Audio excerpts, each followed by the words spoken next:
Yo, what's going on? NBC The Game live, coming at you from the back rooms of Taiwan.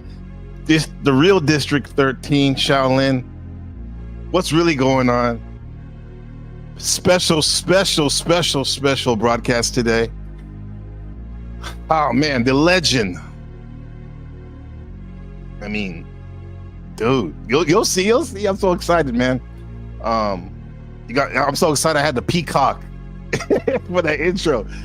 The great Father Hostage will bless us tonight for you, today for me. Yes. The Sib Hunter featuring Father Hostage.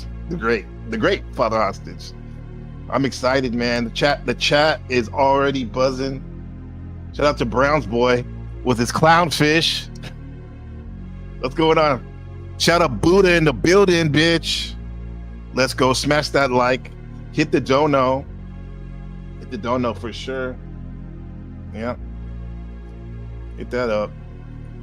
Buy me a coffee. Might get out of Taiwan in less than 24 hours emergency fund if I need to. Yeah.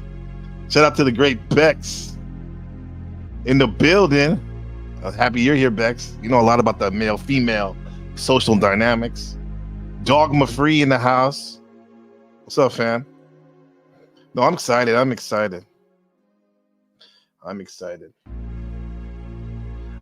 I me to sing before I bring him up. It's making me sit right back and hear a tale about a simp hunter around my way who used to clock around the block from where my grandma stay. Black BMW and boobs to match, windows bulletproof. One night she took out a simp and caught a bullet in the bubble goose. She caught a bullet in her bubble goose. She caught a bullet in her bubble goose. You can be at the party getting loose until you catch a bullet in your bubble goose. What's up, Joel? The truth. What's up, man? Well, Father Hostage. That's my jersey. My Haitian salute, Haitian American salute. What's going on, brother? Hey, man, I'm in, dog. You know, my brother D man, what's good, man? Yeah, I mean, it's an honor, man. You know, What's up, man? It's an honor to be on here, man. Yeah. You know what I mean? Yeah. It's an honor for sure, man. Absolutely, man. We got the Oracle in here, Alexander. We got D-Man 50, living legend. Yo, man. Yo, whole truth. You taught us how to speak this lingo, this manosphere slang and whatnot. And you gave over the years, for those who know, you're kind of like the one of the forefathers of this new wave of it. You know, hey, man. Yeah. I mean, you know, shout out to I remember when I started, man. You know, I was in the MGTOW sector, then the homie, you know, he's still doing his thing. They was Smash TV. They invited me. Next thing I know, man, the black pill, and you know, it opened my eyes to that, man. It wasn't just MGTOW and all that, and right. because you know, I was at some point where I was talking to some guys, and they were like, man, you know, they couldn't process it, or they saw you as the enemy because you were telling them, man, we men gotta, if you're going your own way, it can't be for the women's sake. It's gotta be for yourself, man. You know, Right. and we men just gotta wake up and understand that, man. Right, because it starts with us, you know. I mean, there has to be everybody has a head, you know. I mean, it all works together, right? But someone's got to take the lead and initiative. Oh yeah. You know. Man, the way I look at it is, man, over the years, you know, I've been pushed in and out the manosphere because when you would tell guys, man, it got nothing to do with the women, man. It's us in the government, man. I be telling guys, look in the mirror, man. If you want to see the true enemy, man, it's your fellow man. Your fellow man is set up a system where, man, you know, where only a certain amount of men will survive it, and they've used the women as basically a filter. We've drunk water, and you've bought them bottles of water with the filter, and what does that filter does, man? It filters out all the impurities, but in this situation, it's us men. The government was held responsible, and it was just the government and men. We voted, and the government was always scared because guerrilla warfare, and you know how us men work, man. You upset us enough, we gonna make some moves. But once they Hmm. put the women in the middle of the men, they knew they could filter it out. You know what I'm saying? And Yeah. that's what's been going on. And the problem with the manosphere as a space is this hypocrisy of we're demonizing women, saying they're the most dangerous thing, most powerful thing, while at the same time you hear in the manosphere we men are superior, we're the dominant species and all that. Then how come you selling feminism like it's the final countdown? Like it's Like Bon Jovi. uh, Shout out to Jersey. the Shout out to final Machine Live. countdown. You know what I mean? Yeah, you got That's Europe, right? It's like yeah, Europe. yeah, That's like Europe. Not uh, yeah, yeah, yeah. yeah, Ah, the final count. like, dude, you gotta check under your bed, and there's a feminist up. You know what I mean? I know. Hopefully, this brother will come up. Hopefully later, if he's not too busy, we'll drop the link a little bit. The brother of Machine Lines, he knows a lot about the system, and it is because it's like sleeping with the enemy. If quite frankly, we both each other's worst enemy, men and women. If you believe in the system, Oh, you yeah, know what I'm saying? Yeah, that's a scam. I mean, look at our history, bro. There's never been a time where a man hasn't ruled the world. And for yeah, us to say now that all of a sudden, and think about feminism's history, what is this? Less than 200 years old, right? Or less than right. 300 years old, and you're telling me that's the biggest, most powerful thing to fear, man, dude. The world hasn't changed, man. What's my man's James Brown? This is a man's world, man. We're This is still a in a man's man's world.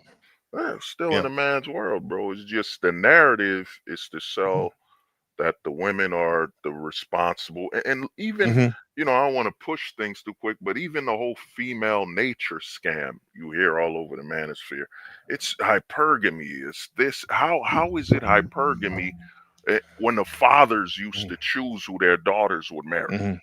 So And when you mean where is hypergamy? hypergamy, what do you mean? You know how they be To saying, let oh, people know.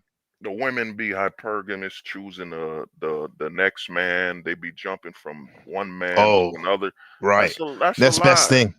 That's a Next scam. best. Right. That's not real, man. Because if that was true, then that means let's go back to like the 40s when the fathers would choose who their daughters would marry. And how were the daughters hypergamous if the Right. fathers arranged the marriages? you know, I mean, I got the book right here, dude. This is Rebecca's book, Miss MPC. It's Simone de Beauvoir, Simone de Beauvoir, who is the mother of modern day feminism, and mm, she has this letters translation of their love affair with this other philosopher.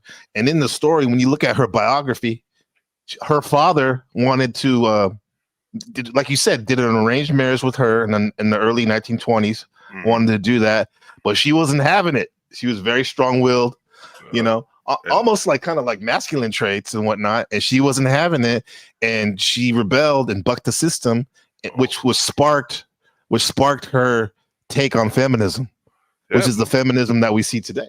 yeah. But notice when you said it, 1920, man. What passed in 1920? The right to vote, man. You know what I'm saying? Right on cue. The right to vote was given in 1920 by the bureaucracy. The majority male government gave that right to say, you know what? For us to limit the men, the women must share the same voting power, even though the Right. responsibilities aren't the same. And we're gonna promote it as equality. How can we be equal when your responsibility and your actions are nowhere near? Mm, Notice you said 1920, man, and the father then disown her. And here's the other thing: is how do we know she really did this? How do we know that was in a script her father gave her? I'm gonna so-called say we arranged the marriage, and you fought against me at a time where, dude, right. there was 100% men in the office. So it's the bureaucracy, man. This been set up before me and you were born. Me and the homies did some research and found out this was since like 1840 or 30. This was going on, man. Really? Yeah, Huh, bro. This is older than our grandparents, man. And man. we wanna pretend that the whole manosphere is built on this false battle of the sexes that don't exist, man. It doesn't really exist. Who made these laws? The government. Yeah. So you know, It's wild. Shout out to Rude Mudcrab. What's up, brother?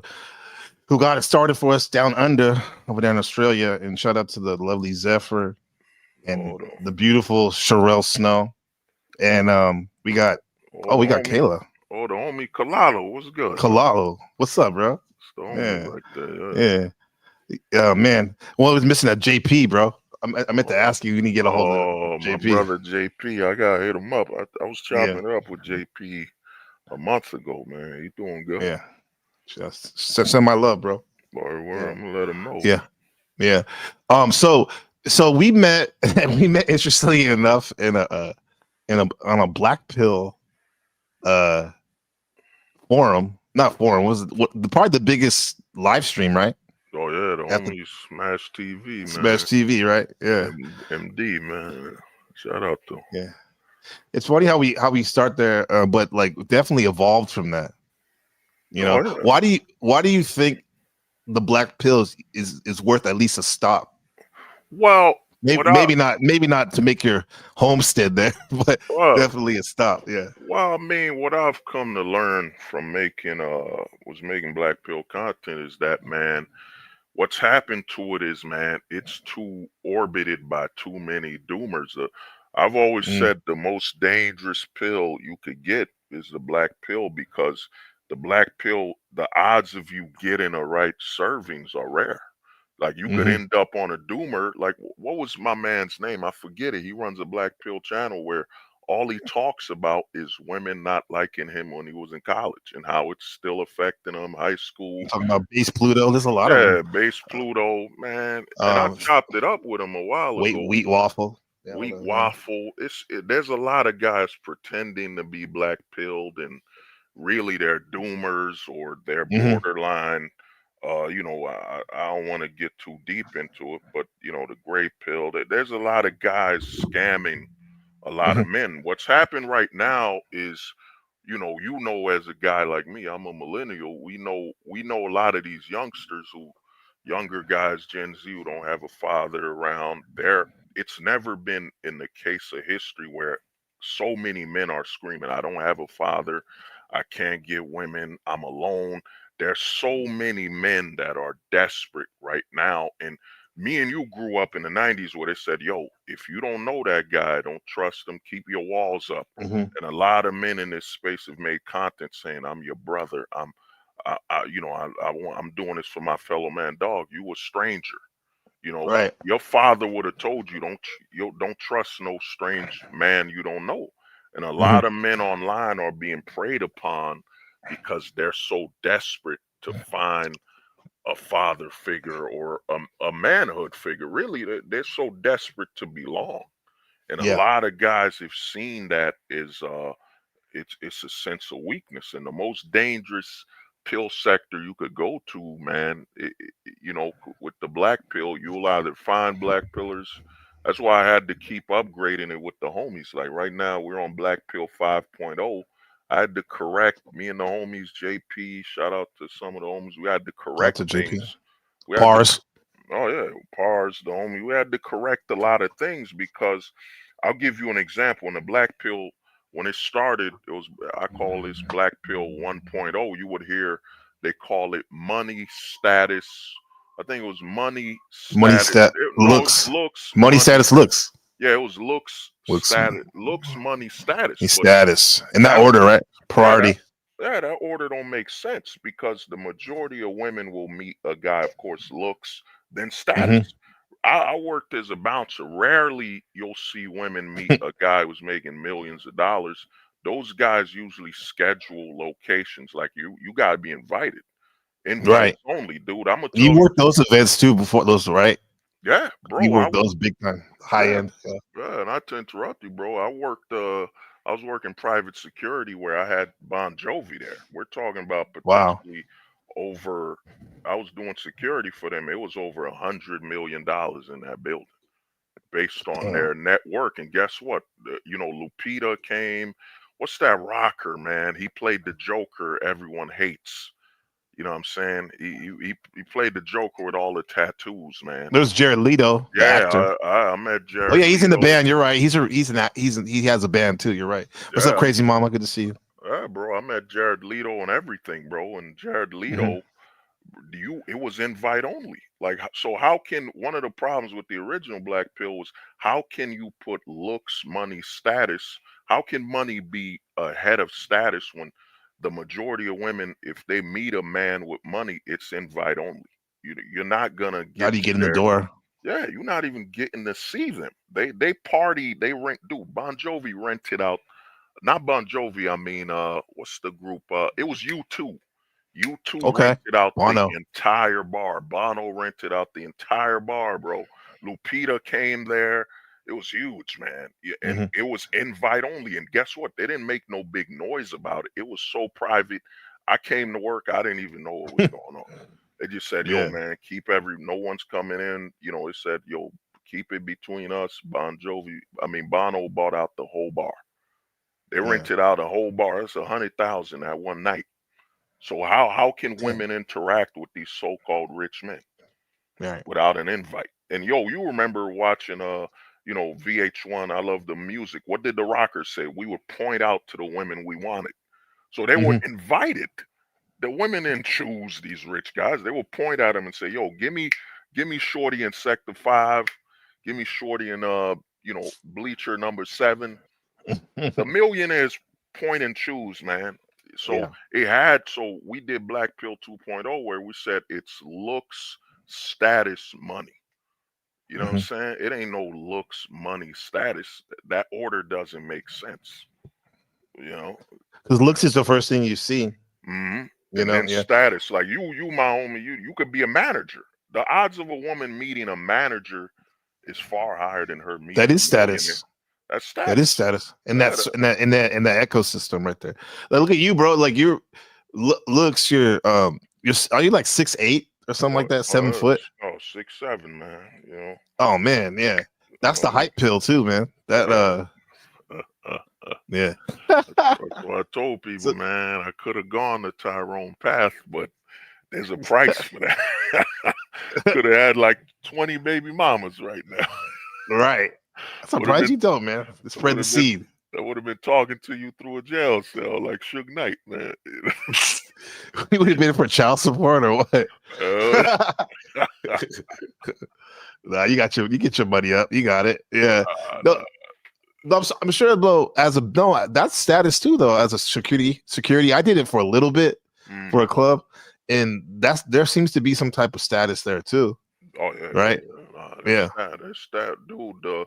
There's status. The women will always interact with status before money. Like I met a Mhm. couple millionaires, met a couple dudes. I had a couple homies that had that bread, but unless they talk to you and invite you, you ain't gonna just point to a millionaire and be like, "Can I talk to you?" No, it's Yeah, gonna you be don't yo. know. It's gonna be Yeah. yo, what's good, man? And then he gonna be like, you know Yeah. what, bro? I'm a broker for this $1 million company. Let's go drink some beer at the crib. All right, bro, word. Yeah. You know what I mean? Yeah. Women don't, me and you, like, I'm in my late mid 30s. I can Yeah. count how many millionaires I met, like talk to them, probably 3 to 5. Like how many Yeah. you truly meet, unless they Yeah. want to meet you. Right.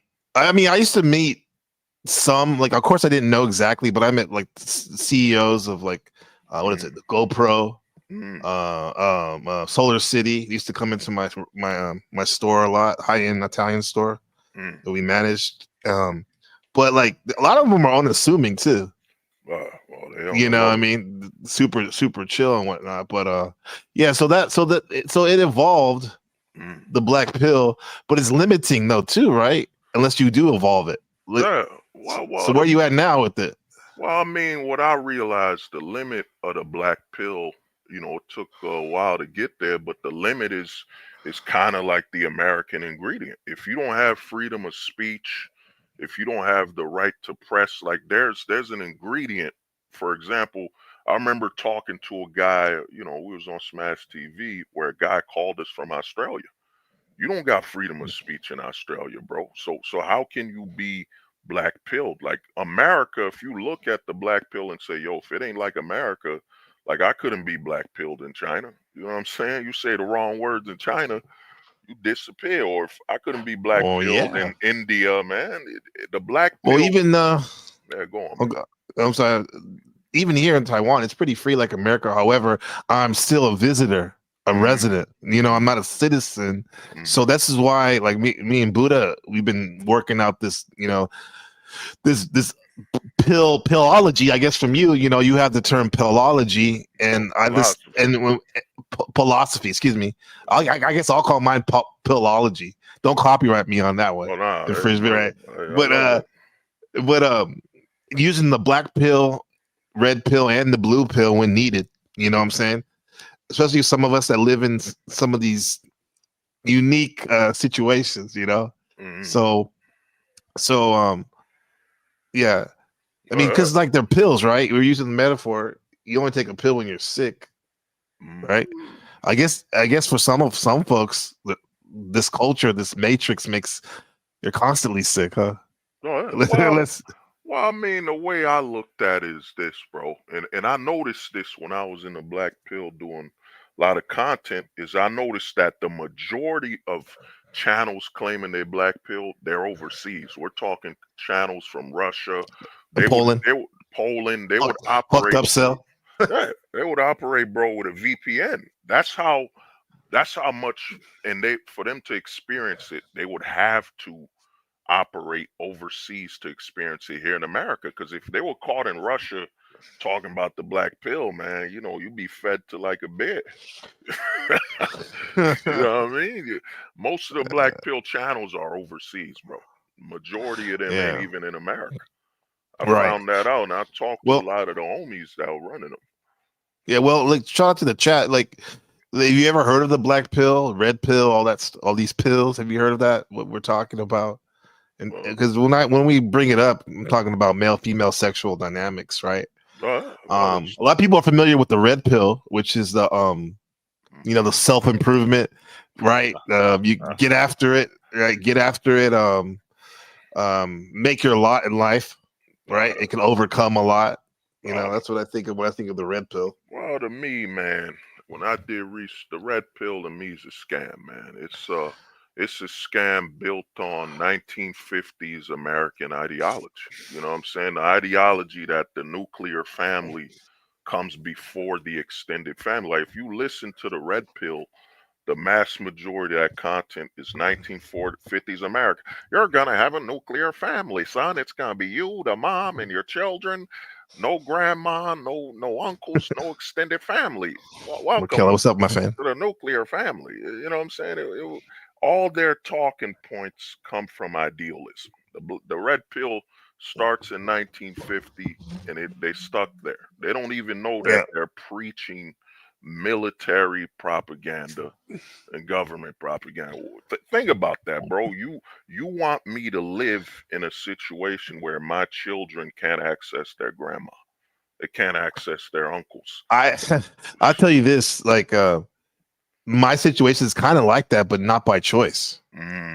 Here, because both sides of Ben's grandparents, my son, he shout out to Ben, his channel, is my journal to him. Both the sides have passed away, so he doesn't have physically grandpa, only in spirit they're here, right? And but with that said, even though we are a nuclear family, very tight, and we're the only family living in the city we live in, we have such a big family all over the island. And that's part of the reason why we stay in Taiwan right now. So Ben can grow up with his extended family, his cousins, his aunties, grand aunties, and He's even an uncle, kind of like an older cousin to like kids too. So it's like it's pretty interesting. That's a great thing, the extended family. When we have a chance, Mm. when we're not doing the wage slave shit, like when we have a chance to get out there and move around the island, it's great to have a family, extended family. Well, it's a village. It takes a village on that chamber. You know, it's Oh really yeah. it's really a blessing. Oh yeah, 100%. I mean, it takes, man, a lot of people don't understand how important the extended family is. The only way to filter out the propaganda, TV. Because when you have a nuclear family, you go to work, your kids come home. Mhm. We've been there, and we've lived that life. You come home and the TV's there, the news is there, the VH1s, the MTVs. But when you got an extended family, you come home, your uncle might be, yo, come to the backyard. I need you to help me fix something. Your Yeah. grandpa, come Hmm. visit me. We'll fix a car or something. Your extended family keeps you active, so the propaganda can't take over you. You know what I'm saying? Right. Right. It keeps you locked in. That's part of the reason, probably why polygamy is against the law, Hmm. because the government wouldn't want an op in the case of a family having like 30 sons with and you have like basically you have your own, you become a warlord, your own compound. And we've seen what happened to the Mormons, right? Oh And yeah. when that happens and whatnot. No, granted, they're on some, a lot of them were on some unrighteous shit. Oh, However, there's probably some people that probably would have done it in a righteous way. They want to talk about biblically or whatever it mhm. is. Um, but yeah, that you can't. That's in direct opposition to the United States government, for example. Huh? Oh yeah, yeah. That would Well, I be. mean, the government, as I was writing my book, man, the government, I think it was 1870 or 1890 when they ended polygamy because the Mhm. government was trying to catch up. This is why one of the homies said the government is that. Let me ask you a question. How Yeah. does it help the government that polygamy is illegal? How does it help you that your population, the men in your country, can't maximize or reach their limit? Doesn't having polygamy help increase more taxpayers, more people to Yeah, add you to the think so? population? Yeah, it Yeah. was all because the government, the problem the American government has is it pursued religion. So the government wanted to synchronize with the First Latter-day Saints Church, which made polygamy illegal. So why would a government follow a church if the government and church are different? Unless the government now sees itself like a religion. You know Okay. what I'm saying? Yeah. That's the society we live Well, well, it seems like no more different than 100 miles away from Taiwan, in. mainland China, the CCP, where the Communist Party is the government, is the religion. Mm, The Xi Jinping is Big Brother, is their god. So it's all the capitalism, fucking communism. It's very two sides of the same coin. And what's up to Team Philip, our new friend? Good to see you, brother. Good to have you, man. sure. So let's get on the simp, because we can geek out on that all day. But this relates to it. So simp hunter, because the Oh, whole father hostage came up with this years ago. At least I heard it like 4 years ago. I think was the first time I heard it. Um, and he came up with it. First of all, what is that? What's the origin of that? What's a oh, simp and what's a simp hunter? well, the simp, we know the simp is, a man who basically worships, what I'm saying, a woman that's the lowest of the low. She doesn't have any morality and has slept around and been passed around, just a woman that's given up her morals, and he's Mm-hmm. still seeing her as basically gold, slept around. And what happened to me when I figured out the simp hunter exists is I don't know if you remember when Tommy Lauren made that video, All Men Are Trash, right? Oh yeah. Tommy Lauren is so-called a trad con, that trad wife, that false, I'm a conservative. And what I Mm-hmm. started realizing in the manosphere is that the women started seeing the money being made here. So what happened is I started noticing that a lot of women are building their channels where the majority are men. Yeah. What the simp hunters do is they either a go to a channel that's majority men to fish. They're hunting. Because think about Mm, if I'm on your channel and I'm a male follower and I'm donating $200 to you or $100, the women started seeing the money in the manosphere. So they knew one thing the red pill does is it trained a lot of men to say, yo, don't fall for it. You're not gonna don't fall for the love bombing and trad wife and all that scam. So the women realize, yo, the men. One thing the manosphere does is it trains men to keep their wall up. You can't just look good and be sexy, and a man in the manosphere will just fall for it. So they had to adapt. So they started seeing that the men ain't gonna believe me on my own channel. I gotta go mhm, to their channel, get all their respect and their so-called validation, so I can pick and hunt the men that donated money. So let's say somebody donated on your channel $50 and his name is Star Wolf 19. Now the simp hunter just saw that Star Wolf 19 donated $50 and she's gonna try to reach out to Star Wolf 19. You know what I'm saying? That's what the simp hunting became. They started hunting men on male channels, you know what I'm saying? And then they started build their channels with a majority of men to kind of, I forget the word, to kind of solidify that they've been vetted. Look, all these men around mhm, her talking to her, you could trust her, right? Because all these other men trust her. Donate some money to her channel or let her mhm, on your channel. They started being mods, the simp hunting, because the red pill trained too many men to keep their eyes, keep don't fall for the sweetheart, the love, and all that BS. You got to keep your eyes up. That's one thing the red pill did. So a lot of the women have adapted and learned that I got to talk for men's rights. I got to talk, save men, yeah, help men, and I got to surround myself in these male channels so I can simp hunt, mhm, so I can get to the money without them looking at me and saying, yo, she trying to bait us. She's a trad wife and all this. So they started simp hunting, man. And you see it all over the manosphere. So many women jumping on these male only, male majority, panels to talk, to just simp hunt, man, to hunt these simps, man. You know what I'm saying? Get them like a damn pack of wolves. I forget, like a sheep herder or something. You know what I mm, mean? And yeah. that's the simple one. They've been doing it. You noticed. And I I've said this noticed this. over 4 years ago that it's gonna be the majority, man. You're gonna see women will not build their channels without surrounding themselves with men. You know what I'm saying? Yeah, As a yeah. I've seen it in this. I've seen this in this panel versus the section I call the all the above sector. There's a couple, yeah, couple people that have done that, and now was it on purpose? I don't know. The point is, that's what it is it's they're surrounded by men, and it's what it is. And then here's the thing. Here's a comment from Rude Mudcrap. Although what's his name now? Rude Crap from Australia. He says, um, they all be like, get no. Here we go. What he said something about. You changed this? Oh, the pills. He said about the pills. He said all these pills, peoples are simps. Their entire ideology is focused on around getting women and blaming women. Oh, that's the Hmm. red pill, man. That's the red Yeah, pill that's the. right there.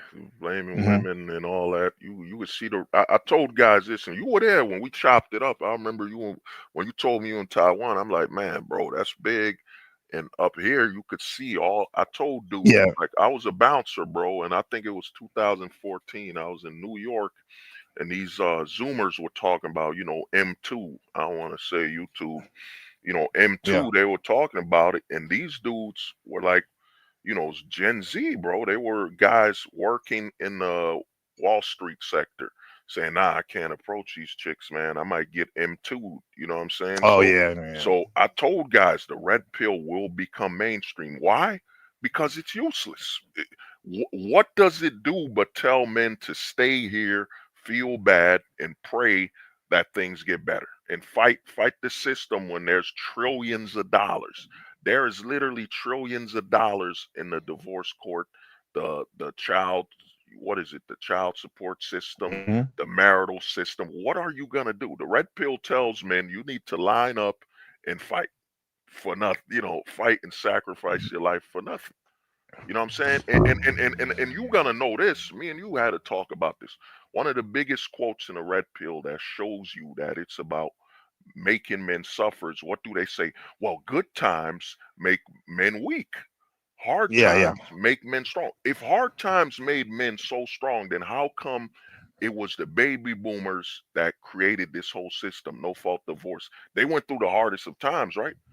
They Didn't did, yeah. Elon become rich and a millionaire during good times? How come the red pill is so pro male suffering? I've spoken to red pillers out to them. Well, good times breed weak men. All right, You gotta, tell that to Elon. You know what I'm yeah. saying? Well, Tell so you gotta tell grind. that. You gotta Right. grind. Yeah, yeah.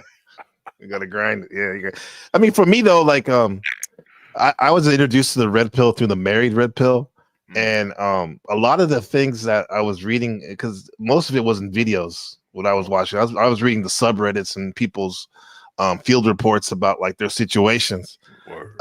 about how to try to make their marriage better or whatnot, and I mean, it's kind of like what he's saying right here. He's saying Rude Crab saying they all be like, get better looking, get more resources, trying to be better, bait to a female. None of them talk about, now this is not true right here. I mean, yes, the single red pill, they do talk about this, but the whole thing about the married red pill, this is all they talk about mostly is about how to be a better partner and how to keep a woman and also how to be a better father. That's exactly what that whole subreddit is. So, I mean, what is that called? A hyperbola, when people like exaggerate like one particular thing. I get what he's saying, but there's definitely levels to this and subgenres to some of these pills. And the Mary Bird pill is like, bro, this is like what this channel is about, in a sense, about how to become a better person. And for me, that means a better partner, friend, and father in business, a businessman. So it's like, uh, I'm not big on throwing like a whole genre under the bus, because I pick and choose, bro. Some of us pick and choose what works, come Well, up I with our mean, own curriculum in well, I life. mean, bro. I mean, even like, for example, I look at it. Guys making certain people are making fast food content. You know what I'm saying? You like the taste. You'll like the taste of like what I'm saying, a chicken nugget, but can you eat that and live off that? You No, you can't. can't. So a lot of them will make some content. Like I told guys, I was there in YouTube where they started eliminating MGTO content. Then YouTube started realizing that, wait a minute, these red pillars are good. They're telling men to stay here. Like, for example, you were in Taiwan. The red pill is all about stay here. And what happens when you stay here? There's an opportunity to resimp you. You know what I'm saying? The resimplification, where there's opportunities for the simp hunters to get you. You know what I'm saying? There's opportunities for the system to rehabilitate you, rehab you, get you back. That's why all these chicks are making all this content about, I stand with men. There are good men. I challenged a lot of people, and I got in trouble for this by saying, name one channel where a woman has started a change.org, change child. Not one. All these Not chicks one, huh? making content is all about they're praying for men's sympathy. What happened is, and this is like your tried cons, these so-called I love men channels the women have made, where they're now hustling. They're trying to get men through sympathy. I sympathize with men. He says I sympathy. understand I a like that. good man, and not one of them made a change.org. Let's get votes to change child support, no fault divorce. Not one. Like, I don't know if you remember, there's a big black chick tatted up all over her body. Then there's that skinny white chick with tattoos all over her neck saying, I stand up for men. Yeah, that's Roma Army. That's Roma Army. self-made. Used to go at her all the time. Roma Army is your Shout out to idol, man. self-made again. Roma Army is standing up for men. Yeah. Single And mom tatted up all over her throat. that now that on her throat, bruh, on her throat. That whole that black chick though with the tats too. She's like African kind of accent. Yeah, light You skinned know, black chick. guess who she just married? Oh. Gilbert Arenas. No, it wasn't her. There's this big. Are you sure? No, there's this big black Okay, chick. but She she's kind wear of like that too, though, glasses. right? She got a heart tattoo. She got a Oh, okay, tattoo okay. all over her neck. I don't know. And she said, "You know what? I stand for men, good men." And guess what? She had a whole toxic relationship on YouTube. My man don't listen to me, and we fight and argue. This is the same chick saying, you need to Jeremy get a would good say she's a man, joke. get a good man, and get one that stand up for you. Man, the Uh-huh. chicks have learned to hustle sympathy for men. The men, Mhm. I told men this when I was in the black pill making heavy content, is that the women have now armed themselves with just saying nice things. They've learned that their sexuality ain't gonna do it no more. It's gonna be Right. about, oh, you're such a good man. And the dudes in the manosphere melt. You heard that? She said, I'm a good man. I'm a good man, huh? You know what I'm saying? That's all it takes. One nice word, and these dudes start melting. She stands up for us. That's all it takes, man. You know what I mean? Roma Army's straight tat throats. Throat tattoos. That's Let's who's see what your she has to idol. say, bro. Throat You tats. said, you Oh said yeah, the throat homie, tats, no, the huh? dog. I called it. Shout out to the homie JP. He came up for the name, and Kalala pointed the dog pill. There's a lot of men in Oh yeah. America that just want to be told they're a good dog. You're such a good man, wagging their tail. There's a lot of men in America that just want to be patted on the head. Who's a good man? You're such a good man. Roll over. Who's a good man?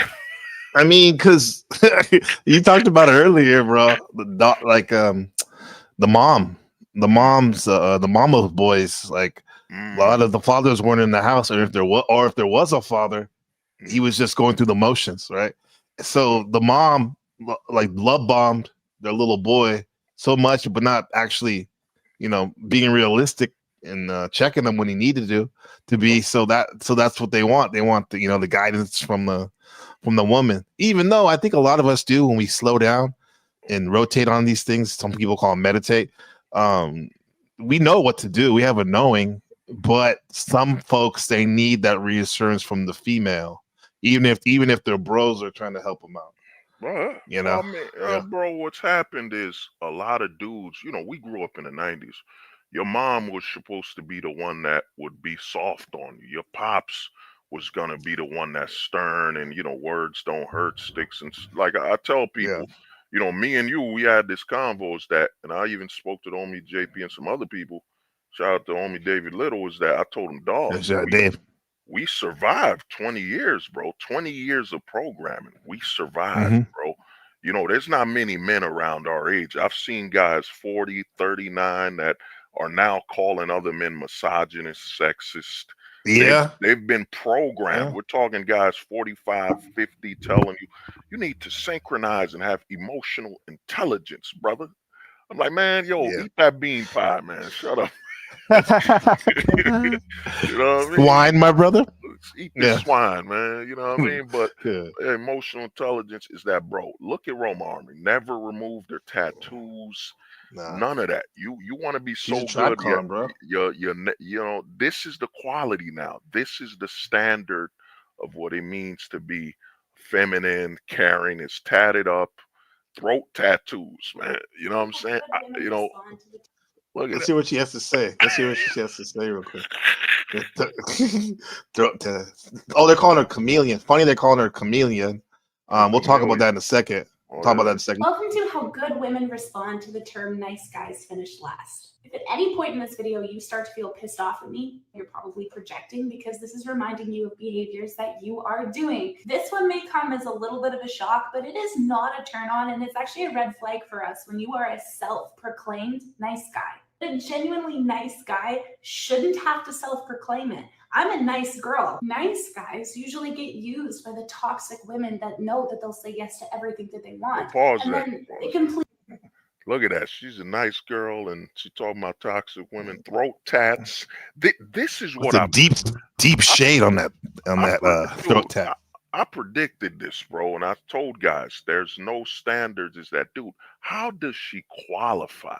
she doesn't qualify to be saying what she's saying. Your tats are, you got throat tats. Look at her tattoo, look like somebody misillustrated the cross or Venom or you know what I mean, Carnage or Yeah. something. Dude, this is what's standing up for you guys, man. Yeah. This is how Well, bad the standards. I'll not say right, but some of our brothers they love tats on a woman though. Like my brother's my twin Shadow.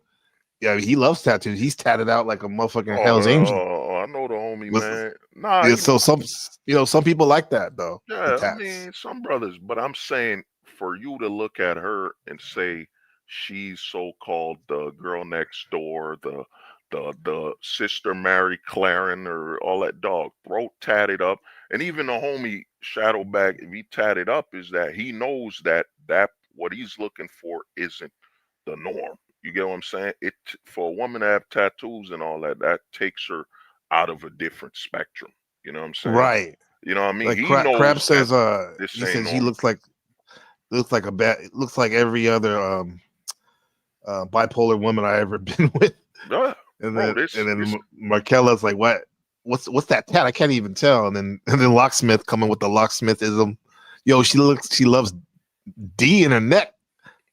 that neck, hey, that throat, Yeah, that throat. You know what I that's so. mean? Just remember, man. You can't leave any marks that the tattoos then already leave on the throat. You know, It's already there. Can't you know what I trace. mean? You Yeah. can't leave that bottle of Yeah. ranch. When you pour that ranch dressing on her throat, the tattoos will still overshadow it.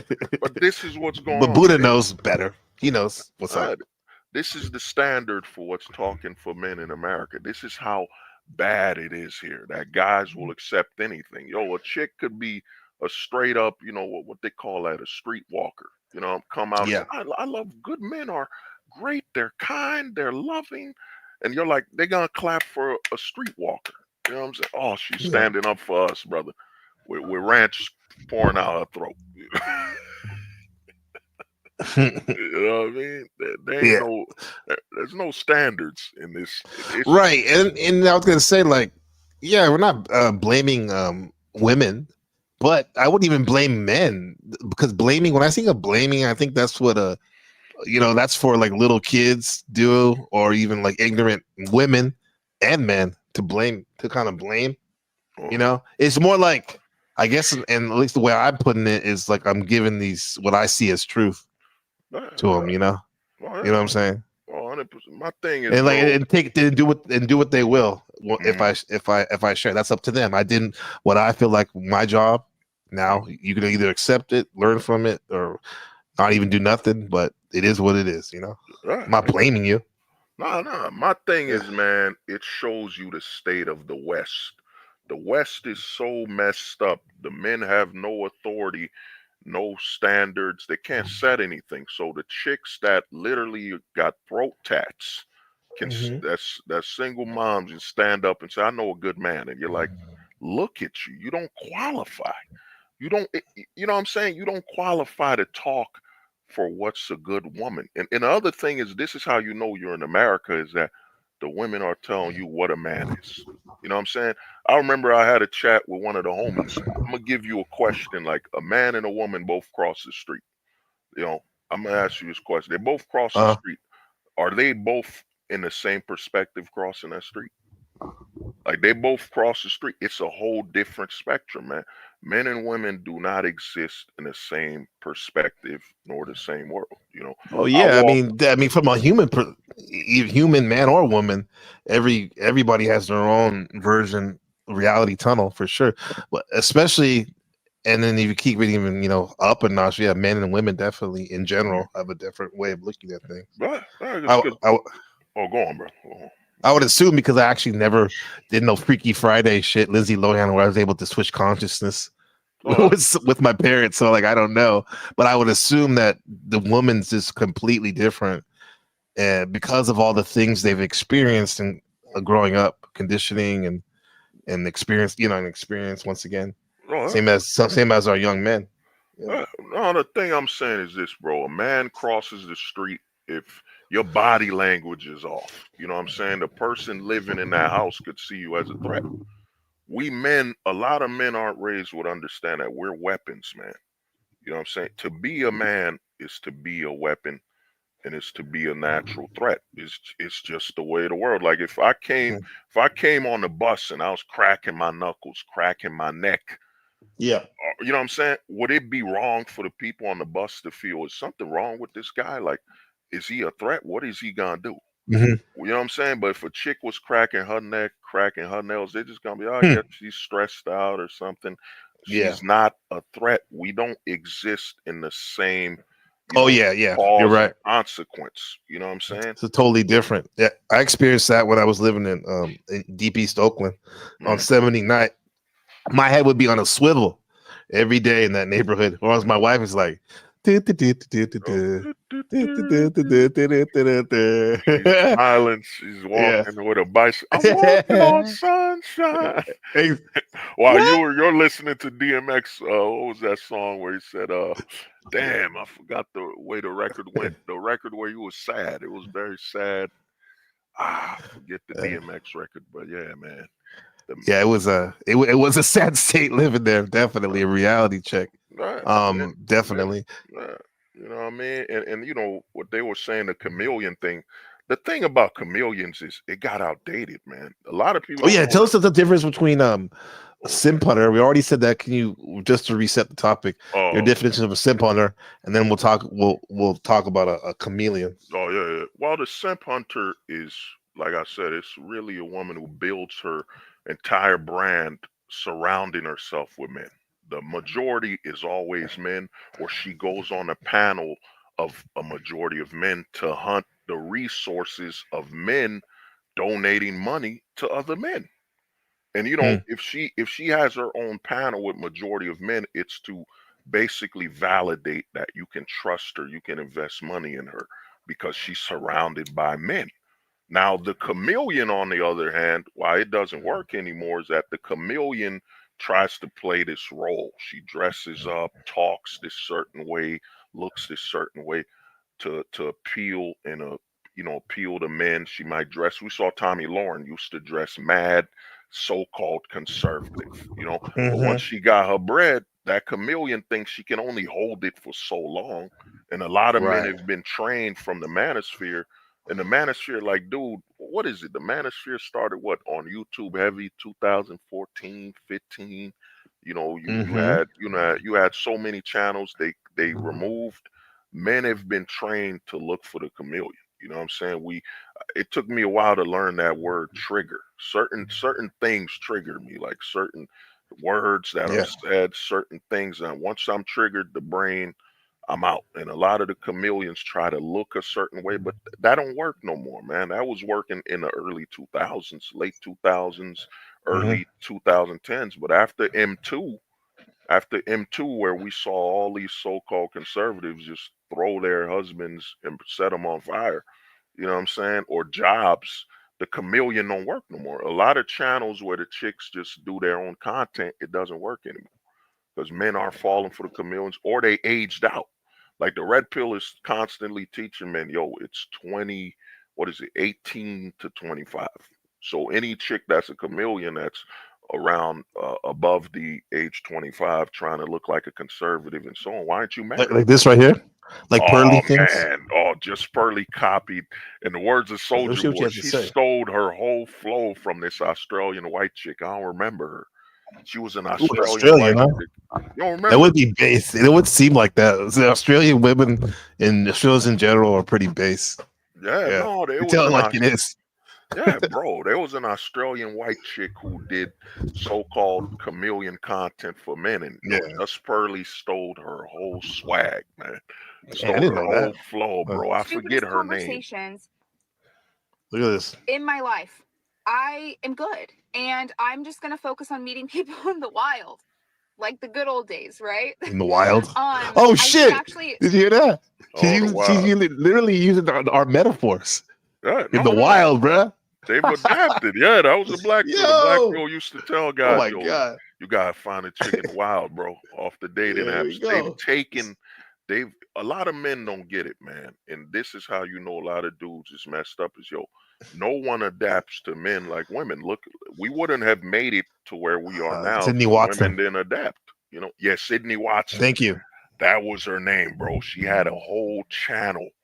It's like, I mean, Just Pearly stole her whole. She stole her whole flow, dog. The whole setup. And you know what was funny about Just Pearly's is that all these sub counts she got. Not once has she done a stream change.org, change the law. Not Mhm. once. Her whole content Mm. is about, oh, you can find a good man. You need to be a good one. Yo, Well, the laws haven't changed, man. The yeah. Well, laws, she yeah, well go on. she was a and she tried to do a school, like kind of like a finishing school for women, like how to get a good tradcon wife. It didn't work, bro. Oh, Right? yeah. Yeah, Oh, yeah. You're talking about you do that's part of the evolution of the red pill was it was men's rights, right? Men's right advocates. The beginning of it supposedly, and then it morphed into like these forums when men would come on and talk about their relationships and whatnot, married and single, and then that's when the PUAs came and kind of like Bogart and like kind of took it and ran with it, and which caused a pushback from the black pillars, which they were like, fuck that shit, we're gonna get to the core of what they thought red pill was, and it just became existential. What's really going on. oh But yeah. men's rights advocates was definitely a foundation of the manosphere. Oh yeah, yeah, yeah. Yeah. This is why I say, the men's rights activists, it was a failure, man. You're telling me a bunch of grown men are gonna march and hold signs, save fatherhood and save us, and you're like, dog, Mhm. that ain't men, man. Men don't waste their times like that, bro. We know. I live by a code. It's become a big saying. Is I call volunteers can be victims. You Mhm. volunteered to get married. You volunteered to have children. You knew the law. And now you want to hold picket fences and pray that they feel sad and sympathy. What men changed the world through sympathy and sadness? No, it was I action. mean, It was yeah. action. You're not gonna change. And the men's rights activists evolved. The men's rights activists, and you want to know what's funny about the men's rights activists? And it's that the Red Pill movie was filmed by who? A woman filmed the whole movie. Oh, that makes sense, bro, because their whole tenet of their whole tenets of bylaws red pill is from a woman by Esther Villar. She wrote the manipulation book where we get a lot of these red pill tropes. It was a woman who was a feminist that got sick and tired of feminism. However, and she does bring up some good points, but she has motivation for making for making that book, Oh which yeah. was a lot of spite, and also she has motivation and she has a goal she's trying to achieve, and you know what, some of it doesn't sync up with what some of us men see as like where we want to be in life, Yeah. but yet this is the bylaws of the red pill. Basically, it's called manipulation, the Yeah. book. I mean, the Yeah. thing is, dude, the red pill, that's why I told people when I did the philosophy, I told guys this, man, the what's so powerful about the black pill and what it led me to is that we have all these, I'm not a spiritual guy, but think about it. We have we got astrology, right? Astrology's Yeah. got over 12 signs. When I told guys, there's a pill to describe every man. The whole Mm. pill, the whole pill is built on how straight men operate in society. And Hmm. it is the most dangerous, awareness ever. Like when I was doing a philosophy, I can tell what's a red pillar. I could tell what's a purple pillar. I can Hmm. tell what's a gray pillar. I can tell the yellow. Once you can Shout read a out to the man. Oh gold pillars. yeah, like the homie right here, the gold pill, men who live overseas, living their life. You could tell, and once you can tell, guess what? The philosophy was so dangerous. YouTube threw me offline. What's up, But Jess? you could read other men. Once you can read other men and see their limits and their weaknesses and their strengths, like if I Mhm. talk to a dude and he automatically, oh, that's a pink pilled guy. I already know what you about. You're so Mhm. loyal and faithful to your wife. I know where you stand. Once you know where another man stands in the society we live in, you can now move knowing their weaknesses. Mhm. You know what I mean? The philosophy That's true. is the most dangerous I training like ever that. because I like that because go ahead, brother. oh yeah, because once you can read another man, guess what, man? He ain't no threat no more. You know what I mean? Right. He ain't no Right. I threat. have to say, bro, and then maybe you might even find an ally. The thing is, I love how you say. I never thought about that. Like those pills are like the like archetypes, can be seen as archetypes, which is what the sign Oh, what the signs are, oh, that's right? deep. I And didn't even know and how to say that like that. That's yeah, deep. because they're like literally like foundational, Mm, um different, you know, it's like basically like memes of archetypes. certain personalities of men, right? Mm, And where they're at in life, and also too, it's funny you said the astrology thing because that's what astrology is. Because I love talking about astrology, mm, and all I see, I don't like, it's not woo or anything. Like, to me, it's just an example of talking about the personalities on default, the archetypes of personality. mm, Like, for example, I'll just say this: like, the moon is in Scorpio, and whatever the moon is what the vibe of the planet is, the emotional current of it. And I have to say, it's definitely fitting for what we're talking about because the moon is in Scorpio and it's a full moon, almost right. almost and when there's a full moon, things come to light. And what Mm, does Scorpio represent? Deep thought into subjects, sexual dynamics, mm, male female sexual dynamics. So this is very poignant. And yeah, it's interesting, bro. I oh, like how yeah. you said that about how these pills can be seen as archetypes and whatnot. Yeah, yeah, yeah, dude, that was deep. I never thought of using that word archetype.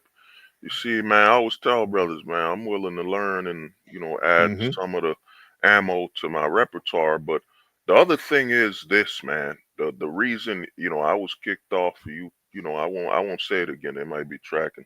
But what happened is the danger of the philosophy was this.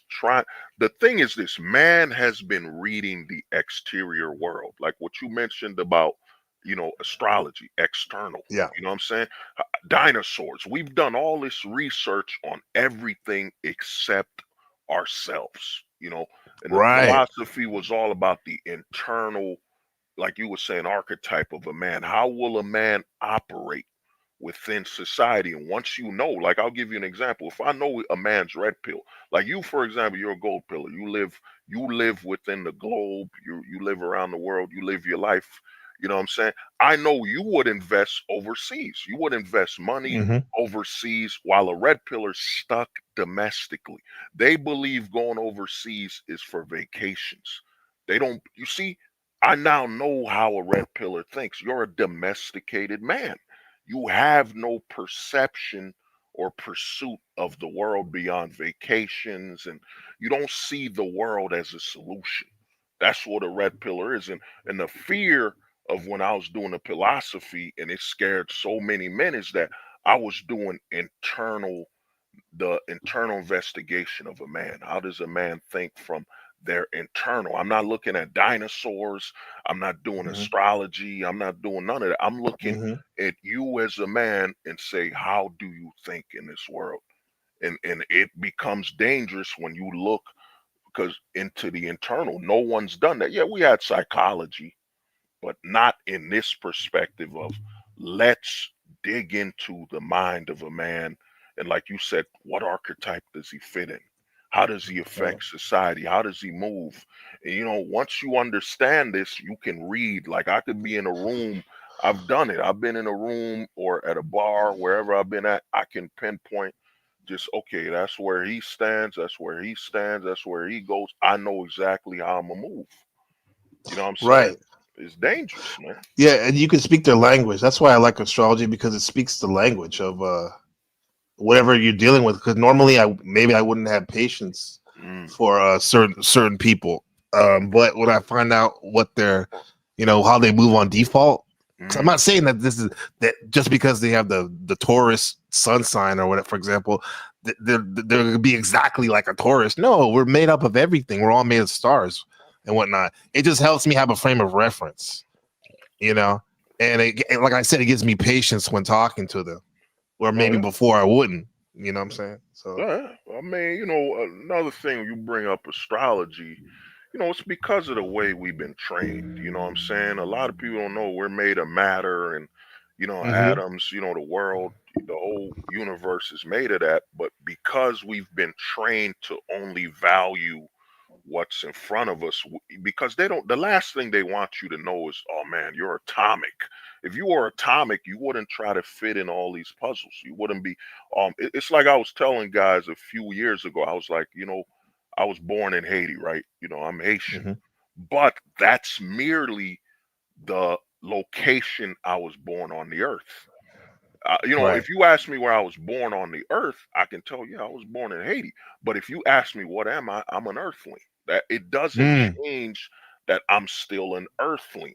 That's why when you're traveling overseas, like you're in Taiwan, a lot right. of people say, "What about culture shock?" But he's an earthling. He's a Earthling, right. man. He was born on the earth. Why is it so Right. strange that he's traveling somewhere on the earth? You know what I'm saying?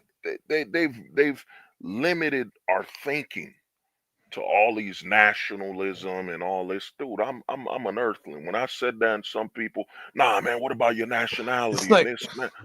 Yo, that's a trapping. That's a yeah, limitation, bro. I'm an earthling. right. Exactly. I'm a earthling. You know, we're human. We're a human race. You know, Right. that's the one race. And I was listening to from a couple years ago, the Simp Hunter stream. I think it was your third one, and it was great when you were talking about preferences. You know, Mm. a lot of times us men, maybe even women too, they pigeonhole ourselves into preferences Yeah, when yeah. it's like, I got like, I got an Asian girlfriend, right? And Mm. it's like, yeah, but she, like you said, that she can twerk like a black girl and from the hood. She got ass, she got, she got titties. Like it's like, bro, why'd you just get a, if that's what you want, just get a black girl, right? Uh, But the whole point is, you're like, no, bro, it's about the. I don't care what race. You said I oh, don't even care if they're green. oh yeah, nah. You know what I mean? Dude, man, I tell people this, bro. The first time an alien lands on here, man's first thought will be, can we bang it? You know what I'm saying? Forget the Yeah. technology. You know what I'm saying? Can we sleep with that alien? You know what I mean? That's gonna be the first thought. And you know, even a narrative like you said, preference. Preference is designed to trap us. Like they'll tell a white man, "Oh man, you know what? And here's how hypocritical. We're all human, right? This is how it's funny. We're all human, but oh man, he's dating an Asian woman and he's a white man. I thought we were all human. So because she's Asian, she's not human. You know what I'm saying? So it's all designed to trap you and make you predictable. Like Right. there's a lot of white dudes I'll talk to, and one of the biggest traps they trap white men in is, yo man, we gotta fight for our white women. We gotta fight for our hmm women. You're like, dog, those aren't your women, bro. You don't own them. You don't have hmm rights to them, bro. It's just they are of course of your ethnicity or whatever, but you don't Yeah. own them. And you got all these white dudes I know that are fighting for.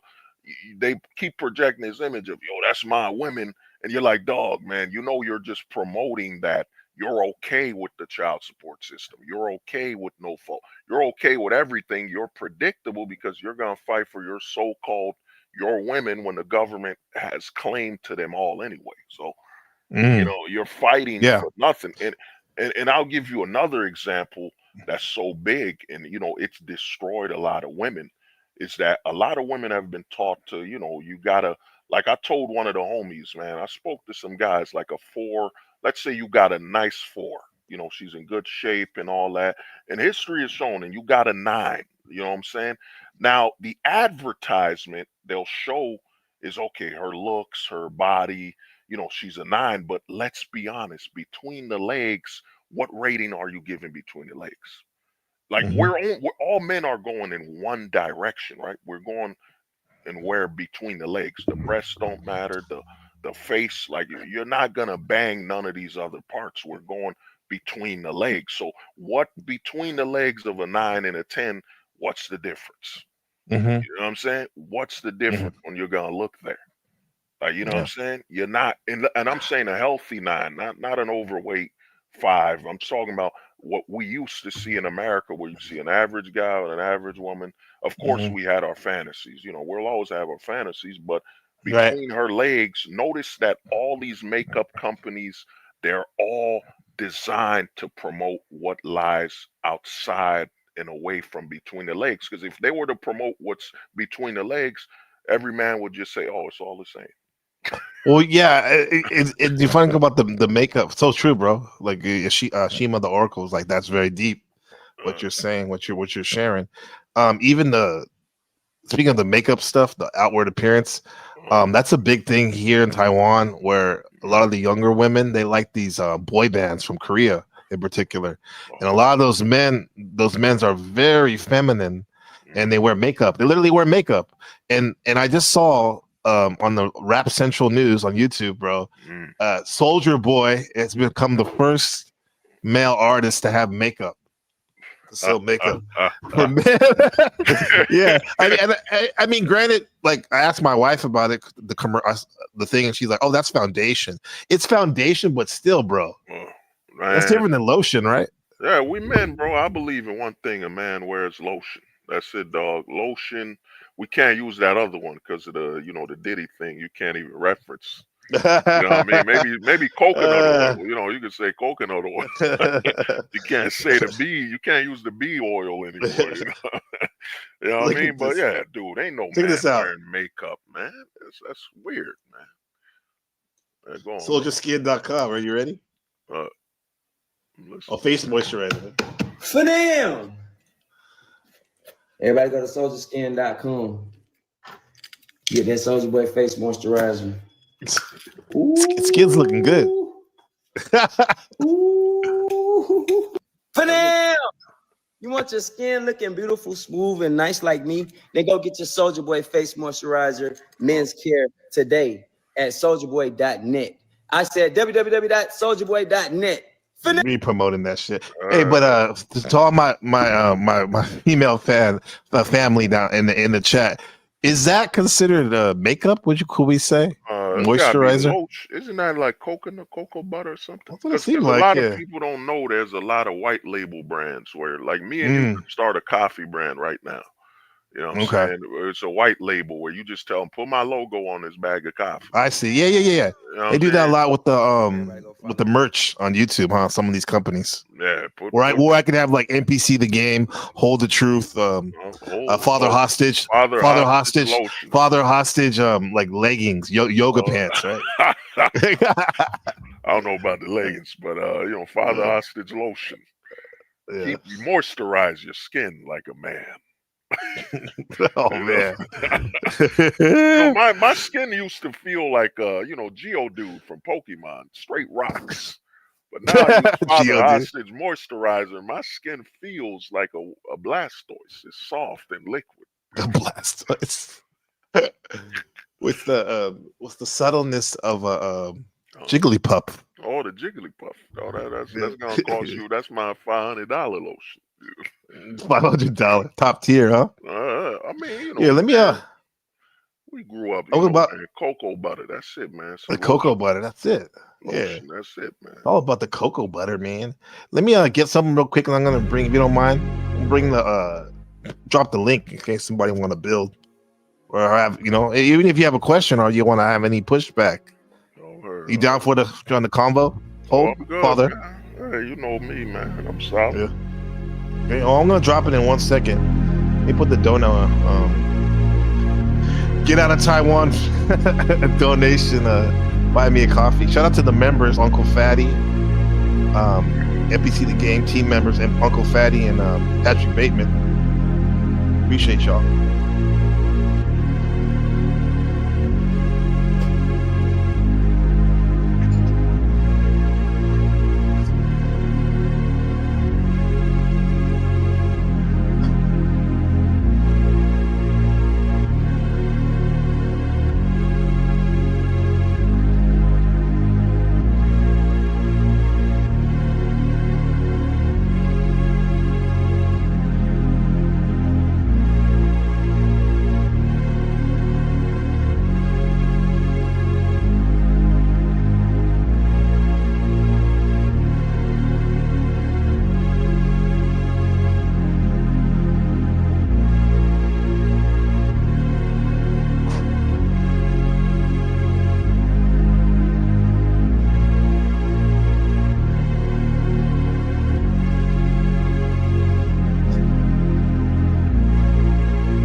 I didn't even drop the link after all that. Man, in that zone, man. I'm in that zone. I love it. I'm so happy to have old Father Hostage Man, in the building. protect your channel. Running up and down the stairs right now. You gotta get that call. YouTube. Yo, what's up, Truism Stormcrow? We went on his broadcast the other day, had fun talking. Now, of all things, talking about Down syndrome and Victoria's Secret models. Oh. That's a very interesting pairing, to say the least, on that, huh? That's what they want you to be after these days, anyway. Yeah. You know what I mean? There's some people catfishing with the hot Instagram thought body, but with a Down syndrome face. Oh yeah. On the Well, I mean that, man. It's, you know, man. You look at this society, man. You're like, man. They made a show called Autistic Dating.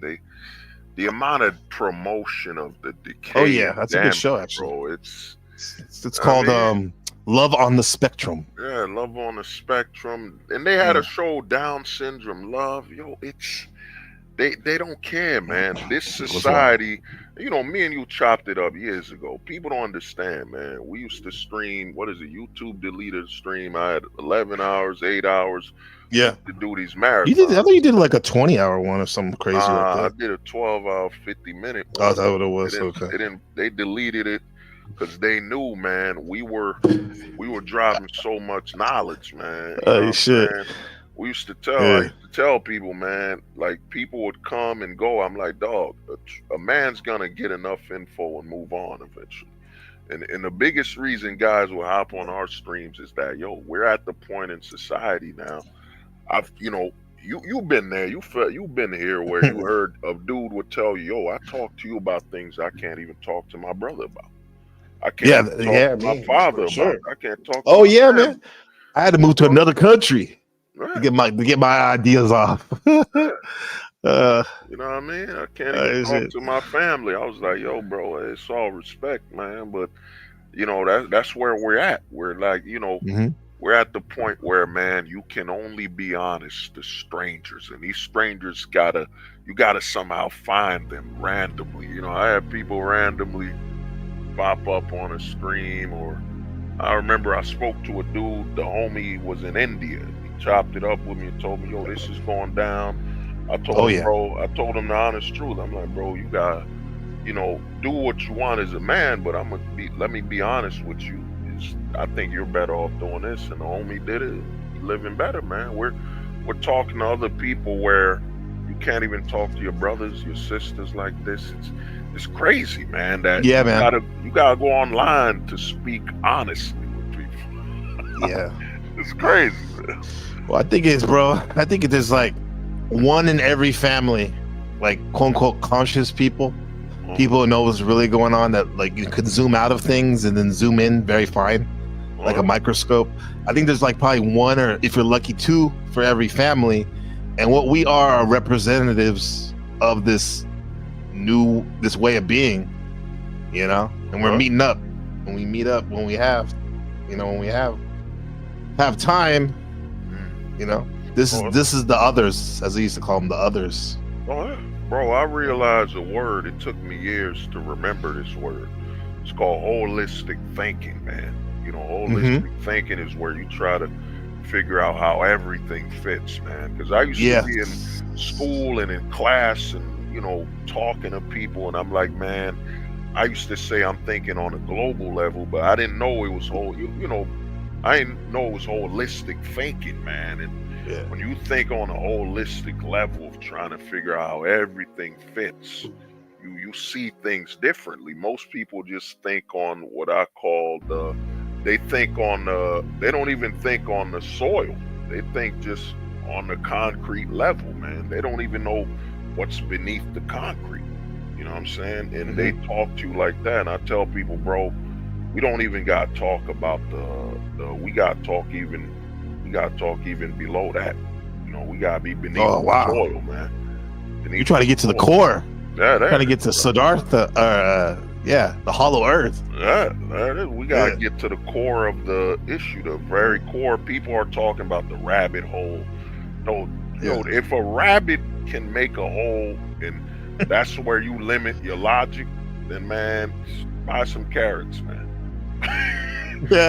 Rabbit hole ain't deep enough, man. You know what I mean? We gotta dig to the very bottom, hit that core, man. The way that we want to find this truth, bro, and hold on to it, right? Because it's precious. By the time we get to the rabbit, that rabbit might run away. Because it's so scared of that carrot. Gonna see us digging to the rabbit scared. You're like, damn, they digging below the rabbit hole. The rabbit is scared. You know what I mean? That's what's going on, bro. I would tell people, man. I think I've come to learn with the black pill. What I learned is that, man, you can't be pursuing idealism. The truth has no ideals. The truth is just like, for example, somebody searching for idealism will say, oh, it was so sad that the meteor hit the dinosaurs and this. They try to put idealism, emotion into a dog. The truth is that meteor hit, them dinosaurs died, man. It don't matter. Your feelings don't matter. None of this idealism matters. When you pursue the truth, you just want to know the answer, like a math. I told people this. The truth is mathematical, man. Once you get to the math level, okay, they make money off of this and that, child support, whatever the system makes its money off, you go with it. You know what I mean? Right. There is no room for feelings, emotion. The truth will exist whether you believe it or not. Like if me and you don't believe in gravity, guess what, man? Gravity still exists, bro. It don't matter if you don't believe it. Man. Right. And then Hank O'Flamo, who's been a supporter and I guess what they call it, contrarian to Smash TV sometimes too. He has a comment: truth is just a feeling. Yeah, I can see that. But one of my favorite philosophers and theologians, Neville Goddard, he said that's the secret. The secret is feeling. The secret is feeling.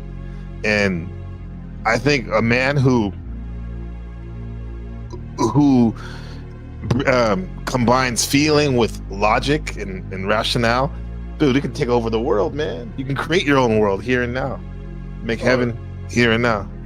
I mean, my thing was, man, I think, in my honest opinion, it's my opinion, I think what hurt a lot of men is, the feel speak.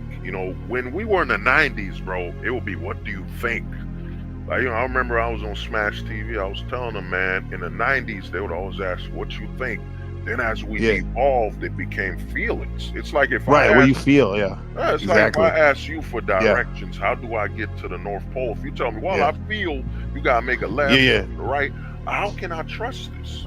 These are your feelings. And what's happened is a lot of people don't know that when you say you feel something, you automatically give somebody a way out, because all they gotta say is, I don't feel what you're saying. And then your whole conversation, what you were talking about, has no value, because you've now linked it and limited to feelings. Me and you chopped it up about this way back, is that, if you speak on just feelings, you now have limited your truth. Now I can reply with, even if you told me like, yo, man, if you let that snake bite you, I feel it'll poison you. I'll say, no, I don't. I feel it don't. I'm gonna let it bite me. Because, you've now said, if I match your feelings, then it's true. But if you just say the facts from a perspective of thoughts and so on, I can't deny it. But once you put feelings in there, it's over, man. I think, to me, in America, they've made men so emotional that the men no longer, like I remember telling a lot of guys, the biggest fear men fear in America right now is manhood. Manhood is the scariest thing in American soil. You know what I'm saying? Like, I'll give you an example, and this would scare, I've done this multiple times, this would scare the mass. 99.9% of men would be terrified of what I'm about to say right now. Okay, Here's the example. Your girl took your kids, right? Let's just say she took your kids, right? So what's stopping you from having another? You know what I'm saying? This would tear a man at its core, because they've made men here so emotional. They now project what the woman's gone through to themselves. You didn't carry your son for 9-10 months, whatever. So this, for you to act like you've gone through all this, you're devaluing what the woman went through, and you're not accepting the fact that as a man, you provided the seed, you protected her long enough for that seed to grow and mature in her wombs. But other than that, nothing changed in you. Yeah, like as someone who had with my wife when she had our baby, Ben, I have to say, bro, there were times when I was like, anxious and nervous and a little scared but certainly I'm not like her, where she literally has to carry the baby, like you said, for 9 months. And there were days where she didn't feel him kicking for a couple days. And it was scary for me, because I would always ask her, did you feel anything? But can you imagine her? She can't even get her out of her head of nothing. It's with her, that anxiety is there. And for me, the toughest part of the whole pregnancy was the birth, because I was really nervous, because it was real now for me. With that said, it's still her. You're right. It's her. Going through it all, man. But we've been trained here. You know what I'm saying? As men, no offense. I saw a guy. I personally don't understand a man like getting maternity leave. I never got it. Like, dude, you didn't give birth to. I didn't get that shit. What do you need? Like, what are you on maternity leave as a man for, dog? That kid, the mom, she got to heal. Her body's got to recover. Yeah. But you're just wasting time, bro. You know what I'm saying? It's an excuse not to work. Yeah. But they feminized men. And I remember when that maternity leave was made legal. I think it was the 2000s or late 90s when I was watching the news, and they said all jobs got to provide maternity leave. You know what I'm saying? But then I saw it, and I'm like, man, as a man, like, what are you doing taking maternity leave? Like, yeah, man. I remember somebody, my friend Bay back home. He's great, man. But he was like, yeah, man, taking maternity leave. And I'm like, okay. Like, okay. I mean, I probably would do it too, because I don't have to work for whatever it is, 2 weeks or a week, whatever. However, you're right. That's sound kind of funny, because unless you're like being the nursemaid to your wife and letting her heal up and stuff, it's like, what are you doing really? Are you really bonding with the baby? Hopefully, yeah. But I remember when my wife was because out here they do a little different. They have a birthing center, so you go to the hospital and have the baby, and then you can go to the birthing center if they don't already have it. Well, they have an extended stay where you stay for at least 2-3 weeks. The mother stays there in this like suite, and they take care of the baby for her while she heals up. Right? I didn't even get to fucking hold Ben for the first week because whatchamacallit, they were like, okay, once the someone besides the mom holds the baby when she's feeding them, no, they quarantine that baby to make sure they don't get any sicknesses and stuff, right?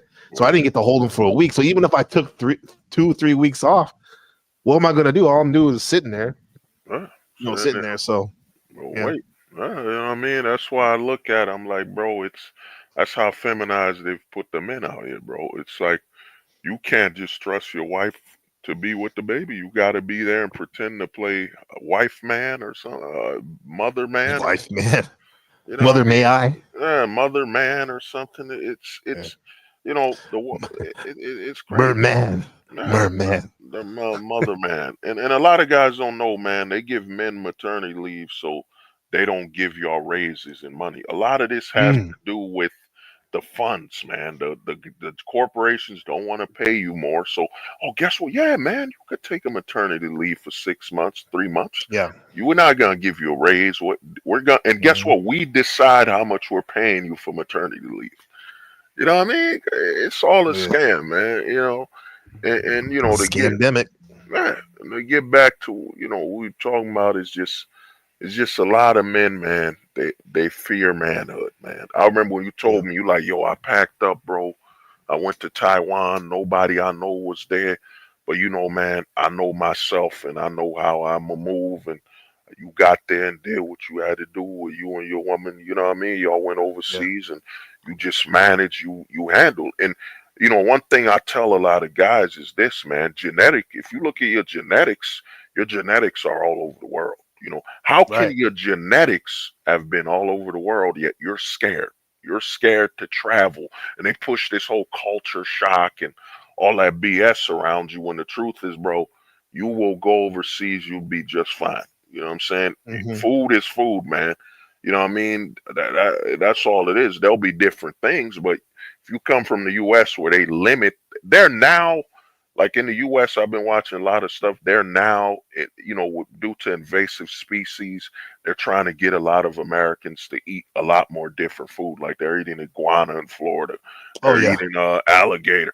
They're training a lot of Americans to actually go back to when Americans just ate, man. You know what I mean? That could be the World Economic Forum, Klaus Schwab and the boys. They want people to eat bugs, right? Well, that I Or be mean, vegetarian, oh, go on. or not eat meat so much. Go ahead. Well, that I mean, that's a scam. Well, the thing is, this bugs, the human body can digest over 80% of that protein. You know, that's we originate from. But the narrative, they're gonna tell us what to eat, and they're gonna try to get us to eat all this. Dude, you know, we're in the age where celebrities have no meaning no more. Like me and you, I challenge people in real life. I said, name a superstar actor that made it in the 2010s. Name 10. You can't. You can't name 10 that you can't exclude all the actors that were on top in the 90s. I would challenge you right now. Name 10 actors and celebrities that made it in the 2010s. Okay, chat. That's your homework right now. Name one more time, Father Hostage. Can you say Yeah, that again? name 10 actors that established themselves in the 2010s that are superstars. Name 10. They strictly made it in the 2010s. I'm not talking about Tom Cruise. I'm not talking about any actor that already made it. I'm talking about strictly the 2010s. Odds are you'll be able to name potentially 3. I don't know, man. I can't. Emma Stone. She I was don't even Harry know. Potter. That was 2000s. You can't do that. I don't Only know, man. 2010s, bro. Maybe Chris Evans. You know what I'm saying? But he ain't even that big. You know what I'm saying? What's his name? Tom They know Hardy. superstars, man. Tom Tom Hardy. Harding, yeah, but he's been around for a minute, though, huh? Nah, but he made it in you know, when he became a household name was the 2010s. Because Bane, he was big in Bane, but it wasn't That's right. like Being on a plane. yeah, Bane on the Plane, I That's think. my old handle. You know, that was a nice name right there. That was my scene in the movie where he said, "Yo, he said, Yeah. one of you has to stay behind. They'll Holy need a shit. body in the plane." You sound like just like him. I was like, "Oh, this is hard right here, man. This is PG-13, but this is a hard PG-13." You know what I'm saying? That's so intense. Well, my man said, "You must stay on the plane. We need a body." I'm like, and my man just Did he call strapped him up. brother too? Yeah, he just strapped up, bro, and put on his seatbelt and waited in the plane. That was hard as hell, man. Yeah. It's one of the hardest moments in movie history, man. I was in the theater like, oh, this is hard as hell. Well, I love that scene. Yeah. Oh, that scene was hard, man. Let's see. You know what I mean? This is And Mike. Hold on, we got somebody. Yo, what's up, Mike? How's it going, bro? Good, man. What's happening? What's going on? Oh, chilling, man. Chilling, man. We got the great Father Hostage here talking male female social dynamics. The topic of today's show broadcast is the simp hunter. You know, and Can you hear me? basically we can hear you. Can you hear us? Can you hear me? Oh, yeah, I was yeah. giving you I the glitched reset out. on the broadcast. Yeah, Okay, talking about glitched out. simp hunters. That was the main topic. That is the main topic, right? A lot of. How would you say it, Father Hostage? One more time. Well, man, Some of these broadcasts. it's women that surround themselves with a majority of men in their panels, or they go to male-dominated spaces to be either the only woman there or one of two. It's usually that's how they simp hunt. the simp hunter doesn't build her own channel with just herself and a majority of women. You know, that's the chameleons and trad cons, whatever. But the simp hunter will always have What's up, far Mr. more Hank? men than she has anybody else. You know what I'm saying? To validate herself. She's different, and it's a way to hunt and see the resources. Because if you're, I've been on channels where the homies were getting like 200 donated by another man for just talking, and the women were glowing like, oh, how did you get this money? You know what I'm saying? If they gotta donate to a man for just talking, then man, they got some money on them. Somebody could just donate $100 to your stream, and that's just another man talking. And the women saw that money, and just now they're in these male channels. You know what I'm saying? And I remember there was a lady, she was like 54, talking about, yeah, men need to do this. And then she eventually cracked. At some point, they're gonna crack, man. She started saying, you men must get married. You know what I'm saying? She started taking away male rights, bro. And she cracked and she got exposed. The women can only hold, you know what I'm saying? You know us men screaming, you know, we could go for days. You know, I had to stop myself once. I was on the stream for like 12, 13, 14 hours, bro. You're on the stream so long, there's no time for you to get married, even if you wanted to. Yeah. So what's your thoughts, Mike? What's your on this topic? Hello? I guess he's glitching. How about you, Mr. Hank? Yeah. Good to have you, brother. Shout out to Pittsburgh. Yeah, shout out to Pittsburgh. So, yeah, men could make a bunch of money from women if they're pretty boys. You know, you can be a man, but if you're not a pretty boy, you're not gonna get a whole bunch of donuts like the powder does to you.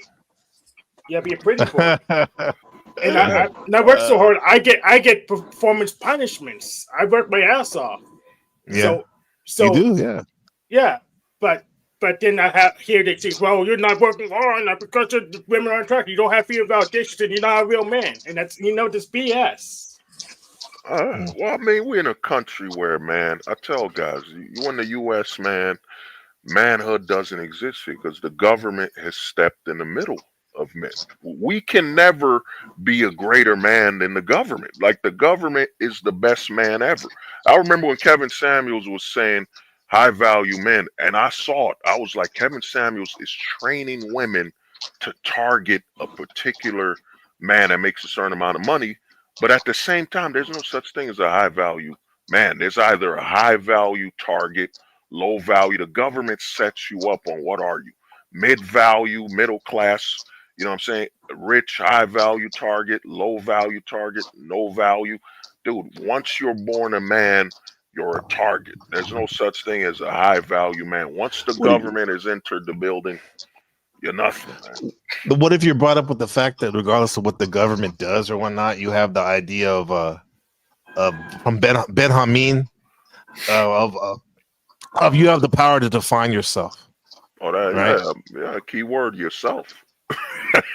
No one else gotta understand that defines like you were saying. Like, I'll tell you one thing, man. A lot of this is where I say the red pill gets exposed, is that all over the black manosphere, whatever manosphere, you'll hear they say, okay, she got with a Dusty, or he looks good, she paying, but can't men and women both work?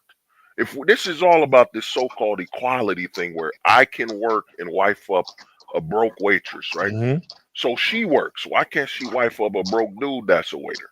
We can't. There's so much hypocrisy in the manosphere space, man. I've said that's happened before. I've seen dude. I've been on the other end of that, like where Miss Corporate America. I got with her, and she was making the majority of the money. I mean, I have my job. Certainly wasn't making as much as her. Maybe half of what she was making at the time. Yet she wanted that. She liked that situation, but it's at the detriment. At least that situation was at the detriment of me, in the sense that, like, she wanted to wear the pants and shit. Yeah. You know what I mean? Well, that's like that only lasts so long, bro. For some real ones and whatnot. Well, that's where the the government rights come. The more money she made and they don't understand. Like our man's value has been destroyed. Like I'll give you an example. A chick sleeps in a bed with a man, she's protected. Like the cops can only get there at a certain time, and the cops have to survey the entire Yeah. town. So the narrative they've been teaching a lot of women in America is that men have no value. Dude, a man just being in that house, you ain't paying them for security. Like I used to tell guys, I used to do this all the time. I would ask men, okay, a woman has $500,000, a man has $50,000. Who has more? Uh-huh. Who has more money? I mean, The man or the woman? Yeah, I think one of the biggest things, gentlemen, and salute, and Hank, salute, sir, and everyone salute. I think Thank you.